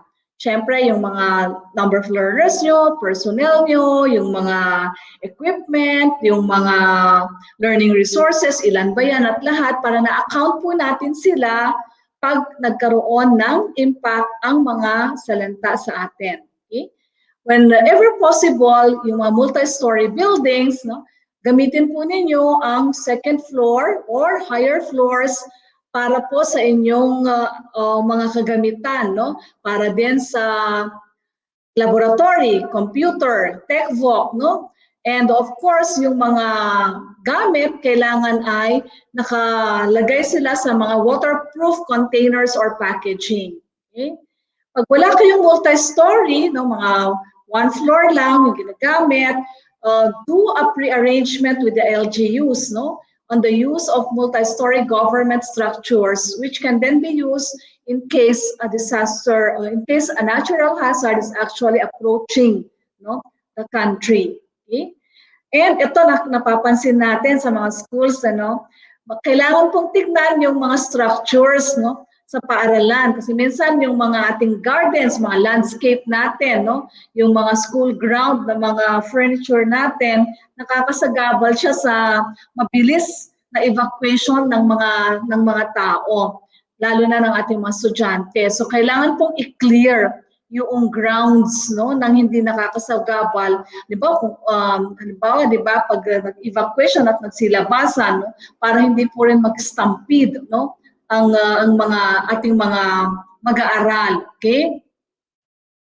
Now, you have also to prune the trees. Ito, kaya pa naman, di ba? Ito, nagbrigada eskwela. Sana po ay naayos kasi maraming mga puno pag dinadalaw namin after a disaster na tumba, no, nasisira yung ating mga classrooms because of that. Next, please.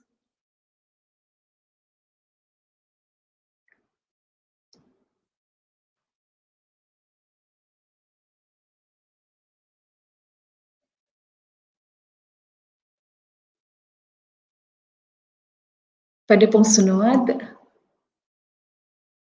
Okay. Of course, you have to clean, no, yung mga drainage systems. Sana nagawa iyan. No? And then we conduct the annual risk assessment. Pwede pong sa last lang.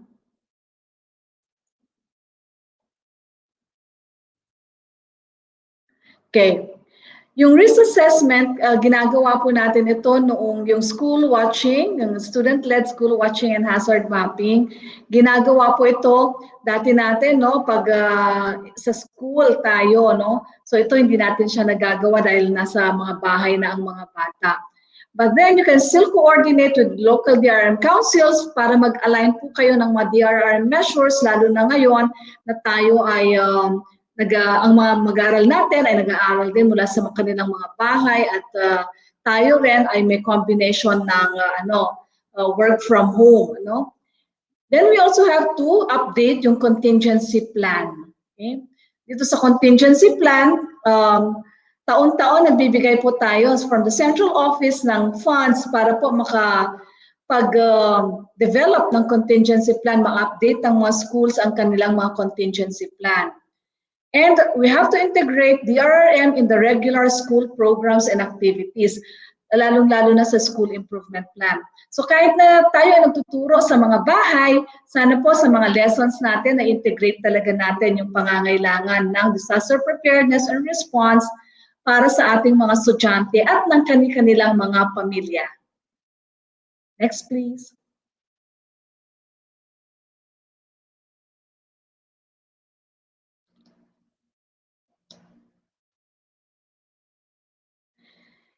Dati nagbibigay tayo ng ating mga temporary learning spaces. Meron pa naman po kung basta kinakailangan. Ito po ay habang inaantay natin yung repair and reconstruction ng mga damaged school buildings natin. Ngayon lang ay mas konti ang ating last year hanggang ngayon dahil nga sa tayo ay nasa mga bahay naman karamihan na ang ating learning ay school from home naman ng ginagawa, di ba? Okay. We also establish and operate early warning systems. Ito pwedeng gawin kahit nasa bahay pa.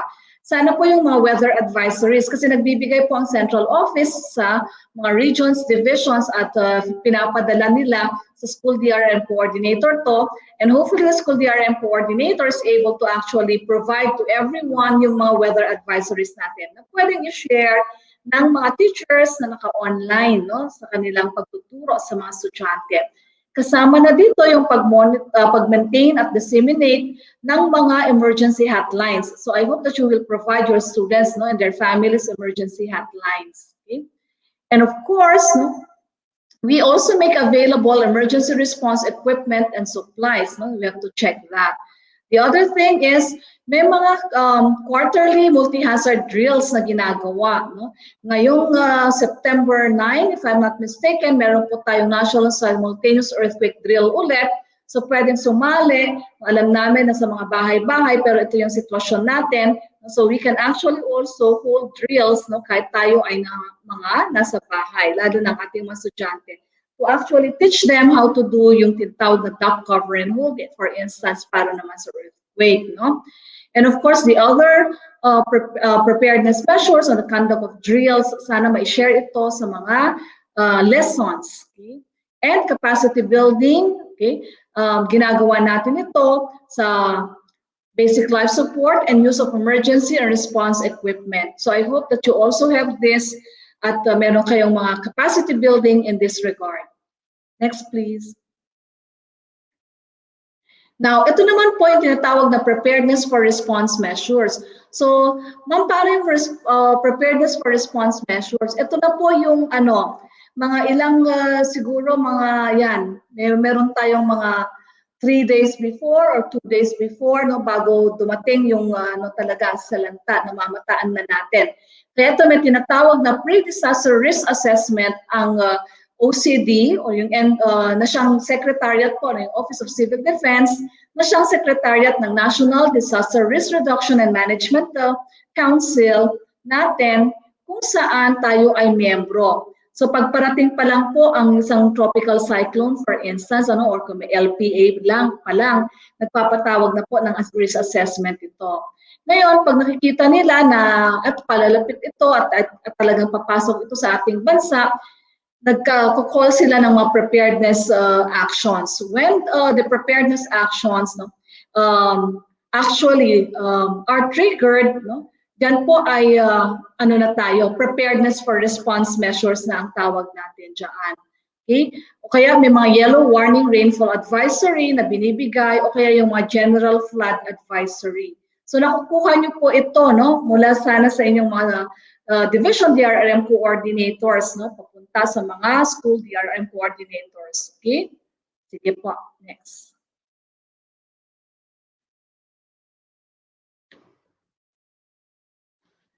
Ito naman po ang checklist para dyan. Okay? So mag-activate na tayo ng warning systems natin. Mag-disseminate na tayo ng mga advisories. So kailangan yung school din na-disseminate na niya yan. nagko-coordinate ng school sa mga LGUs, no? Doon sa suspension or cancellation of classes and work, no? Kasi LGU po ang may sagot niyaan, no? As per EO 66, no? Series of 2012. At meron po tayong nilabas na DO, no? Noong nakaraang taon, no? Alinsunod dito, pero ito po ay may kasamang consideration ng COVID, no? Natin. And then we have also to take the necessary steps to secure weak parts of school buildings. Ma'am, pwede pa ba yun? Meron po kasing di ba, lead time ang bawat warning signal, no, ng mga tropical storms, no? So kung signal number 1 pa yan, so malayo pa yan, no? May lead time pa yan, pwede pa po tayo para i-prune yung ating mga trees o kaya mga weak parts ng mga school buildings natin. Okay? Kaya kailangan aware tayo doon sa mga advisories. Okay? And then we have, again, to clean the drainages, switch off electrical lines, no? Doon sa school, kailangan puntahan natin at switch off ng mga electrical lines. And of course, we safeguard yung mga vital records natin. Next, please. Ito yung use of schools as evacuation centers, no? Ayan, sige, isa-isahin po natin. Meron po tayong batas, no? Tinatawag na RA 10821. Okay? Ito yung Children's Emergency Relief and Protection Act. Dito naka-state, no, stipulate po yung limited use of schools as evacuation centers. Yung school shall only be used, no, where there are no available places or structures, no, na pwedeng gamitin as evacuation center. Na kanino po ang primary responsibility ng pagtatalaga ng evacuation centers? Nasa LGU po. So last resort po lagi ang school. Okay, as evacuation centers. Next, please.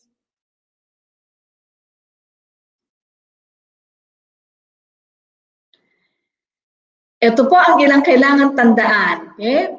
Pag ang school ay gagamitin, no, na evacuation center, minsan alam na niyo beforehand, no, kahit wala pang salanta dahil wala pang evacuation center na itatalaga o na-establish, no, ang LGU, kailangan po ng Memorandum of Agreement. Okay? Nagagamitin ng school as temporary evacuation center. Kailangan pag-coordinate ang LGU sa school head at ito. Ang unahing gamitin na italaga ay mga gym, mga learning and activity centers, mga auditoriums, mga open spaces po.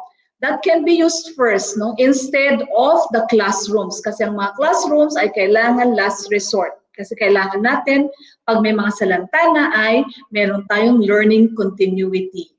Next, please.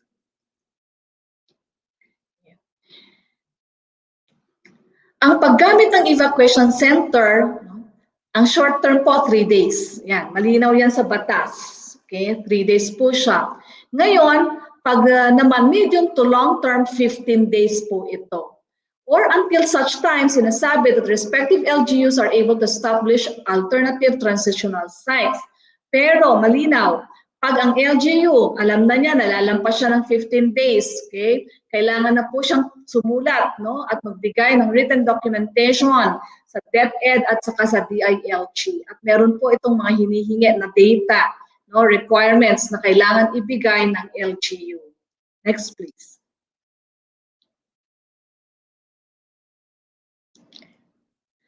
Okay, ito pa, ito tinatanong, di ba? Pag ginamit po ang mga schools niyo bilang evacuation centers, okay?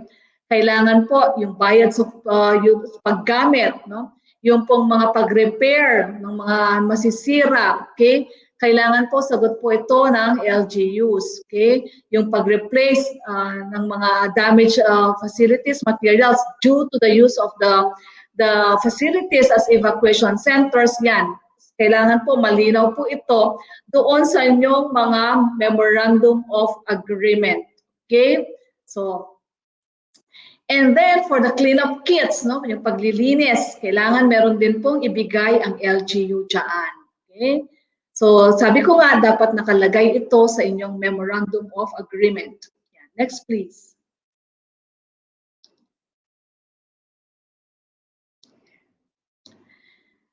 Pag naman ginamit ang eskwelahan bilang evacuation center, hindi po tayo mga camp managers ha, hindi natin gawain yun. Dahil kailangan natin i-ensure ang learning continuity. So ang focus natin ay pagpapatuloy ng ating delivery of education services. Okay? Nasa LGU at mga DSWD po ang pagiging camp managers. Okay? Now, yung ating mga engineers, no, divisions, no, are expected to actually inspect yung ating mga facilities na ginagamit na evacuation centers.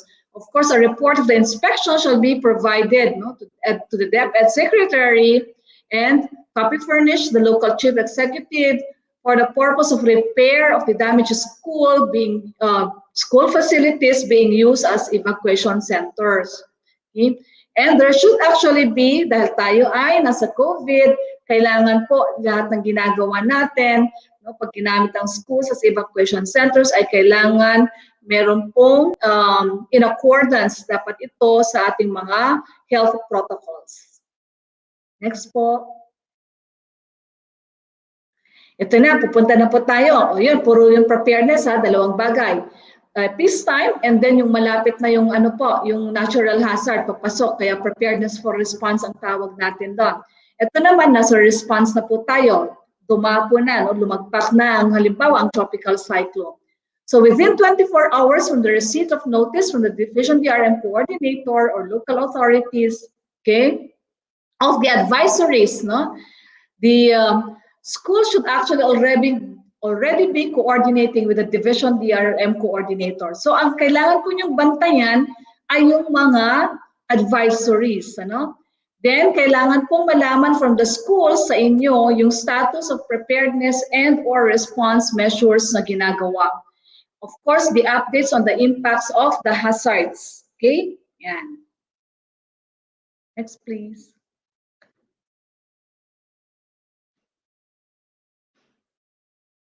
Okay, 24 to 72 hours no, mula sa landfall ng isang tropical cyclone or kaya ng may flooding or landslide. No? Okay, kailangan po ay mag-undertake na ng rapid assessment of damages report. Meron tayong tool, hindi po ba tinatawag natin na radar, radar 1 and 2. Okay? Ito po ay reporting system. Nanggagaling po ito sa school. Ginagawa po ito ng ating mga school DRM coordinators. No? Ito po, pag binigay nyo agad sa central office, no? Diretso po kasi ito, central office. Within 72 hours, okay, na lilinis po namin ito at nakikita saan may mga tinamaan, ano ang mga tinamaan. So we have for radar 1, yung mga infrastructure po natin, yung radar 2, mga non-infrastructure natin, meron na tayo ngayon, in-include natin ang radar 3 para sa mga personnel at learners natin na data naman na kung ilan ang din ang ano sa kanila affected. No? So yun po, ito po ang batayan ng lahat ng interventions na ginagawa ng DepEd. Kaya kung mabilis magbigay ng data no, from the ground, from the school to the central office, mas mabilis din po ang mga ayuda o assistance na naibibigay. Okay? So ito po ang kahalagahan ng radar. Dati, ang radar natin ay through SMS. Ngayon po, meron na tayong app, isang mobile at saka web na applications. No? At lahat ng mga school DRM coordinators should have submitted already yun inyo pong numbers kasi na-register na sana ninyo yan doon sa radar app natin. Ha? Kasi kung may mga palapit na sa lanta at ito-trigger, no? Ano na, nag-landfall ang isang tropical cyclone, ito-trigger po namin yung mga areas lang no, na tinamaan, kaya agad-agad hihingiin po sa inyo ang radar. No? And yun ang sinasabi natin, kailangan mabilis ang reporting. Of course, the warnings, kailangan patuloy na i-disseminate ninyo yung submission ng reports at of course, we start then, sabi ko nga, depende sa bilis ng mga eskwelahan nagbibigay po ng mga radar, no? Ay yung din ang bilis na malinis natin ang data at ma-determine natin agad ang mga bibigyan ng mga interventions. And therefore, we start to deploy response and learning continuity interventions po. Next, please. After 72 hours and onwards, no, from the landfall of a tropical cyclone and other weather-related disturbances, we continue to implement response and learning continuity interventions, and of course, continue coordination and submission of updates dapat ninyo sa mga DRRM to the division DRRM coordinators. Okay? Yan. Next, please. Yun po palang sasabihin ko, yun po palang radar sa app natin sa kasalukuyan. Pag sinubmit niyo po yan sa sa central office, makikita na po yan ng regions, ng divisions. Then, so monitor din nila ang hindi pa nagsasubmit doon sa mga naapektuhan. Okay? We will actually already trinay po natin itong mga maliliit lang na mga weather disturbances itong few months. Try na po natin sa TY Fabian, trinay po natin ito kasi nga kalo-launch pa lang natin po ng ating mga apps, ng radar apps. Okay? So sana ngayong mga darating na po susunod na mga tropical cyclones ay fully on board na tayong lahat sa ating mga paaralan. Okay, now ito naman po, ano naman ang suporta ng mga DepEd offices at all governance levels sa schools pagdating sa response and preparedness and response measures. Okay? Hindi ko na po ito isa-isahin, pero I'll just go through quickly lang. Sige, next please.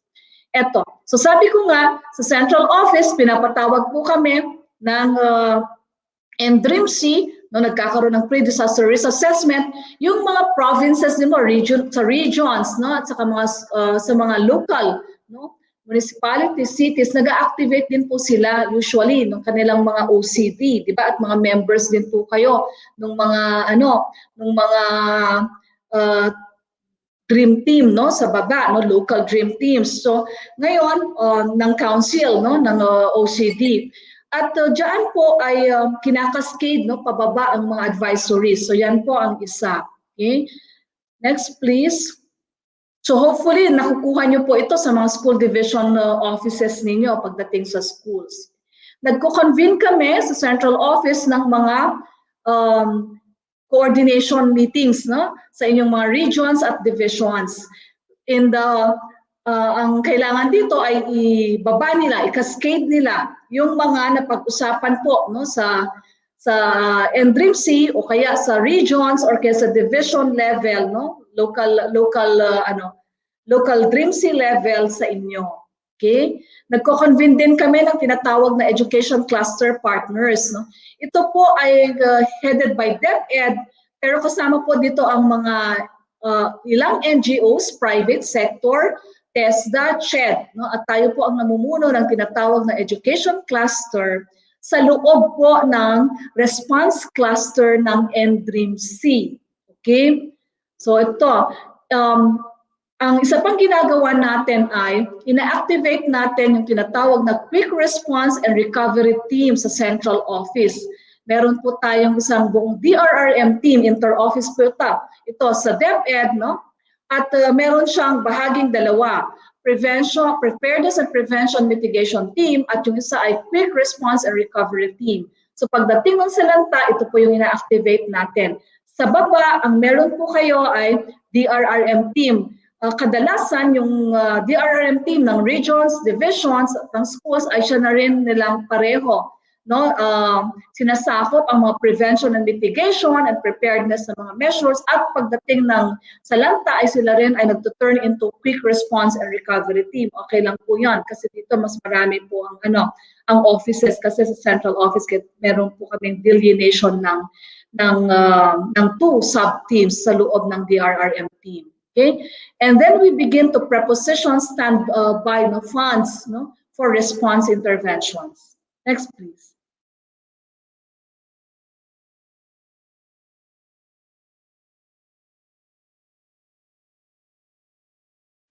Ayan. Ina-activate na din natin yung ating mga response protocols. Meron po kaming dinedeploy agad-agad na mga monitoring sheets.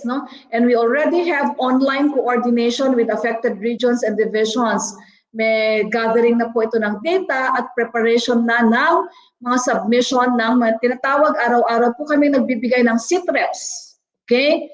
kung malalaking salanta, twice in a day po ang situation reports na binibigay natin, no? Binibigay namin 'yan sa mga regional directors, sa mga school division superintendents, sa mga DRM coordinators natin, no?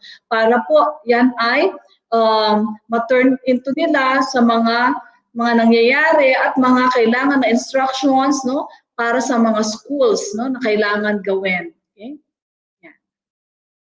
At sa ating mga response clusters, so yung education cluster po. Next, please.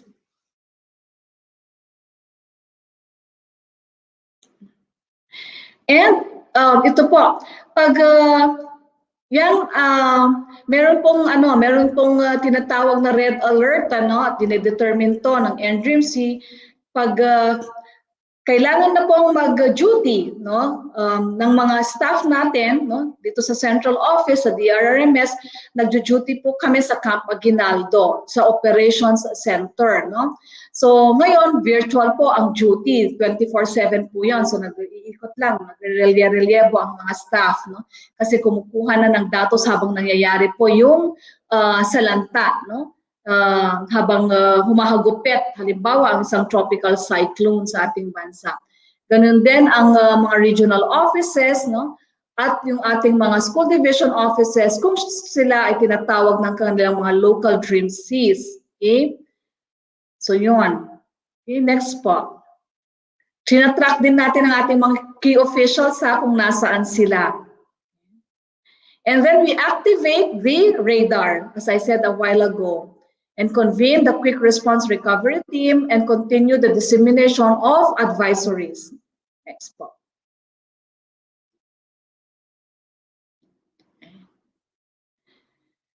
Yan, so nabanggit ko na ito kanina, so hindi ko na po ulitin. So continuation ng ating 24 to 48 hours, continuing lang po ang ating ginagawa. Okay?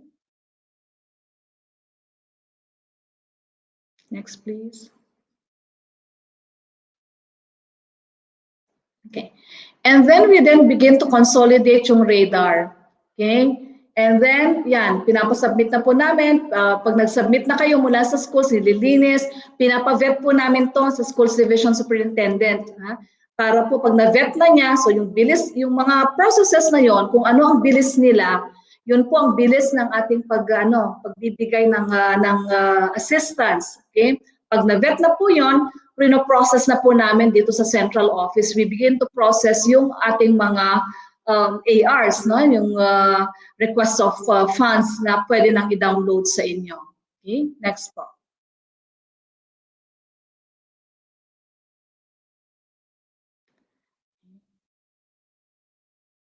And then we begin to see the deployment of response and learning interventions. So pag na-download na po yung funds, okay, ang regions o kaya ang divisions, okay, minsan sa region ang downloading sila ang nagpo-procure, minsan division po sila po ang nagpo-procure, so naka-state po yan. May mga guidelines po tayo lahat sa pag-download ng ng ating mga funds, no? Kasi kailangan maingat tayo sa paggamit ng ating mga pondo para po sa ating mga assistance sa mga nasasalanta natin ng mga schools, of course, learners and our personnel as well.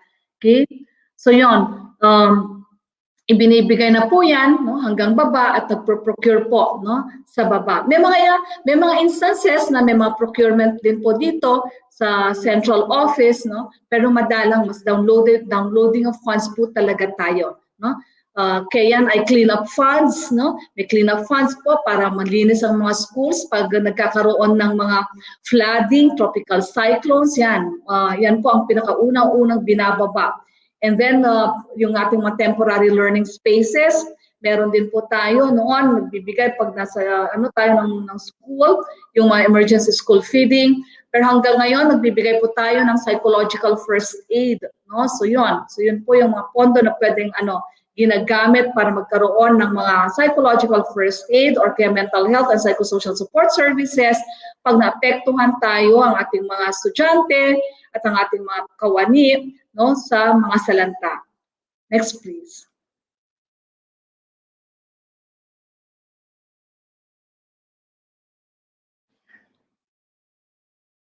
So ito lang po, no, continuing tayo. Okay? Ito po, no, mahalaga na binibigay sa amin yung data, no, ng class suspension, yung schools used as evacuation centers kasi nagbibigay din po tayo ng assistance diyan. Ilan ang mga estudyante na nandyan, mga bata na nandyan, nasa mga evacuation centers, yung mga ganon, no? So binibigyan din po natin, diba, hygiene kits, no? In fact, one of the things we also give, no, yung mga learners kits, teachers kits, yan po, nagbibigay po kami yan. No? At from the central office, the funds to the regions to the divisions, yan po. Pumupunta po sa inyo. So yung mga natatanggap na mga provisions, okay, ay galing po yan sa pondo natin. At the same time, marami din po tayong mobilize na partners and would like actually to recognize the regions and divisions and even the schools themselves. Very active po kayo na kasi hindi naman talaga kumakasya ang pondo natin, no? Maliit lang ang pondo natin sa central office for this interventions. Kaya nag-mobilize po lahat tayo, no? At meron po kaming monitoring tool dyan. Ina-account natin ang mga donations, no? Para po sa trust and confidence ng mga partners din natin. Meron po tayong monitoring sheet for that. Okay? So yun po. Next please.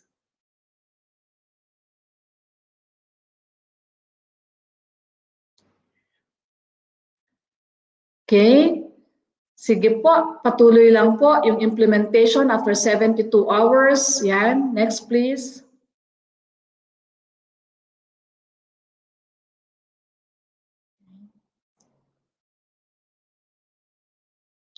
Ito pagkatapos po, no, nagvi-visit na, nagka-conduct na po tayo ng visits sa mga affected schools. Yung regions divisions, sumasama po sa atin para makita talaga yung extent of damage. No? Yan. Para na po ito, paghahanda na sa ating mga rehabilitation and recovery. Okay? Kasi gumagawa din po tayo ng tinatawag na comprehensive rehabilitation and recovery plan. No? So pagkatapos ng response, kailangan ng rehab recovery, ibang pondo po naman doon. Pero usually ito ay kinukuha po natin, hinihingi sa National Disaster Risk Reduction and Management Fund ng NDRIMC at saka dito na po natin nilalagay yung tinatawag na Quick Response Fund. So yung Quick Response Fund, hindi po siya ginagamit sa response. Ginagamit po talaga siya sa rehabilitation and recovery. No? Most especially po sa reconstruction. No, repair and reconstruction ng major and totally damaged facilities natin. Okay, next slide please.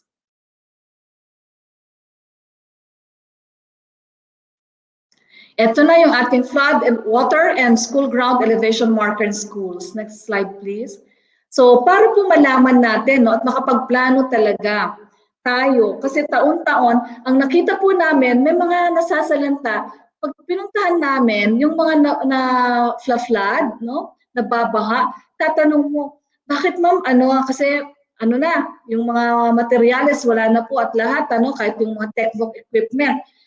Sasabihin nila kasi ngayon lang nila ito naranasan at lahat, no, hindi nila, akalain na ganun aabot ang baha at lahat. So, minamabuti natin ngayon na magkaroon po tayo ng flood water marker para po may talaga natin, no, hanggang saan yung pinakamataas na para historically we are able to account really at mapaghandaan natin yung ating mga binibuild po na mga infrastructures, yung mga ating mga classrooms, no, both instructional and non-instructional.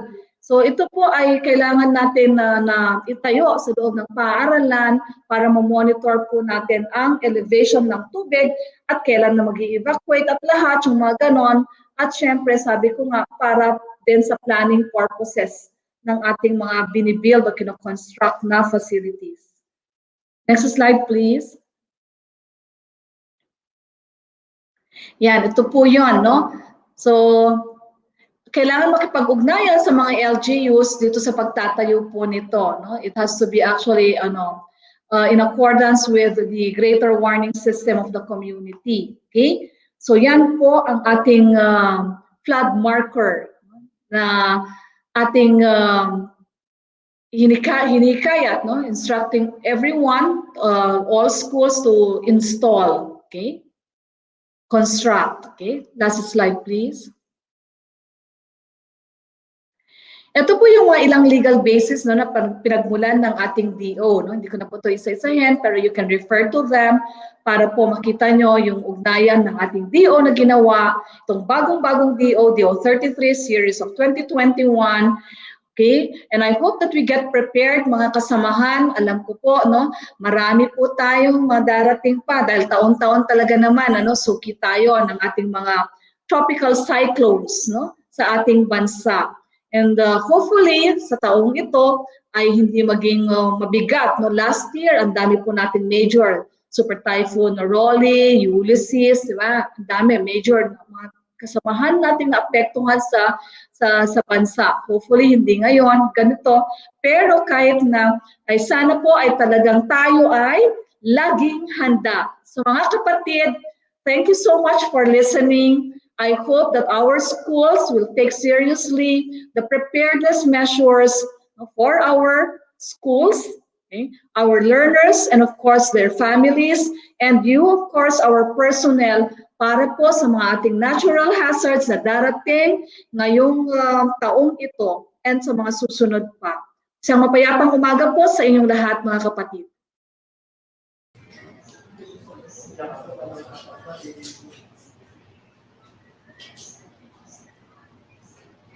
Okay. Thank you so much, Dr. Ko, sa sobrang informative na discussion na yun. No? So, Sir Avengel, ang nakuha ko dun sa talk ni Director ko, rather, importante ang relationship ng LGU at ng schools when it comes to the RRM. Yes, definitely. And bukod dyan, bukod sa LGU, partnership and collaboration with our schools, alam mo, dapat tayo bilang mga guro, we are preparing our students, learners, at kasama mga parents sila, lalo pagdating nitong mga disaster na to. Kasi naalala ko, nung tayo nagtuturo pa lamang, pag earthquake drill, ang mga bata medyo nakakalimutang seryosohin. Imbis na nagko-cover ng ulo, na Philippine, so, balik natin yung mga ganyang bagay na kahit ngayong pandemic, kahit this new normal, let's remind our learners of the importance, lalo na hopefully wag mangyari yung the big one na sinasabi na yan.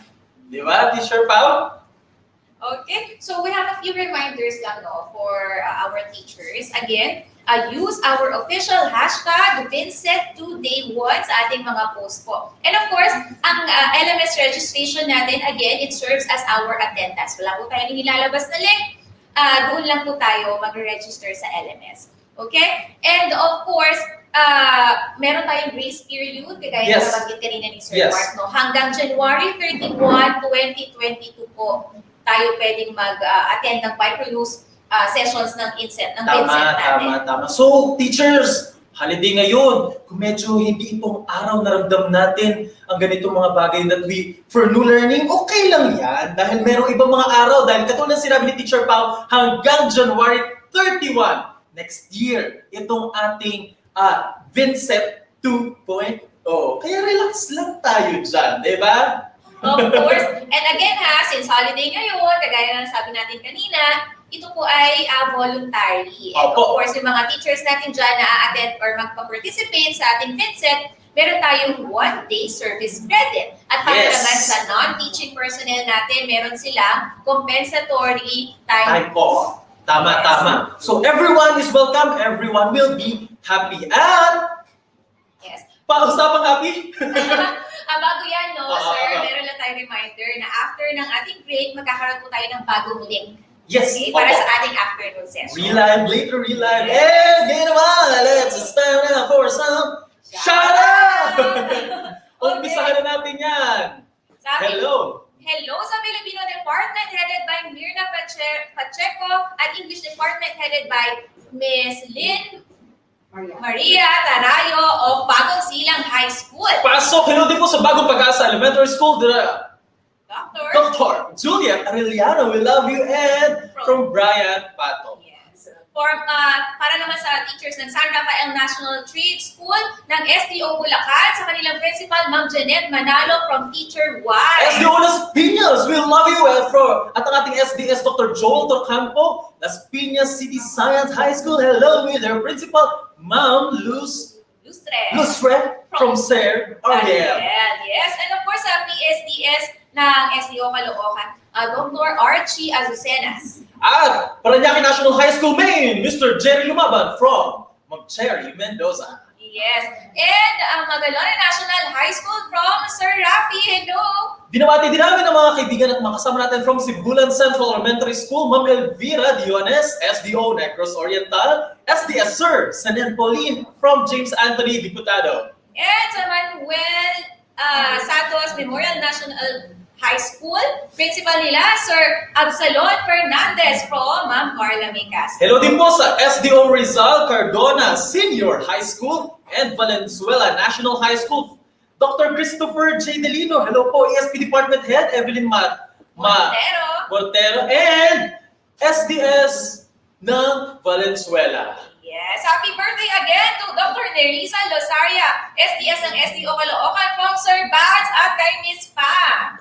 And General Vito Integrated High School, SDO Cavite Province, kayo ang general. Yes. Okay, and ito pa, meron pa tayo konting mahabol na shoutout. Yes, For sa SDO Manila, kay Ma'am Magdalena, at General Gregorio del Pilar Elementary School, Mrs. Ia S. Morris, ang kanilang principal.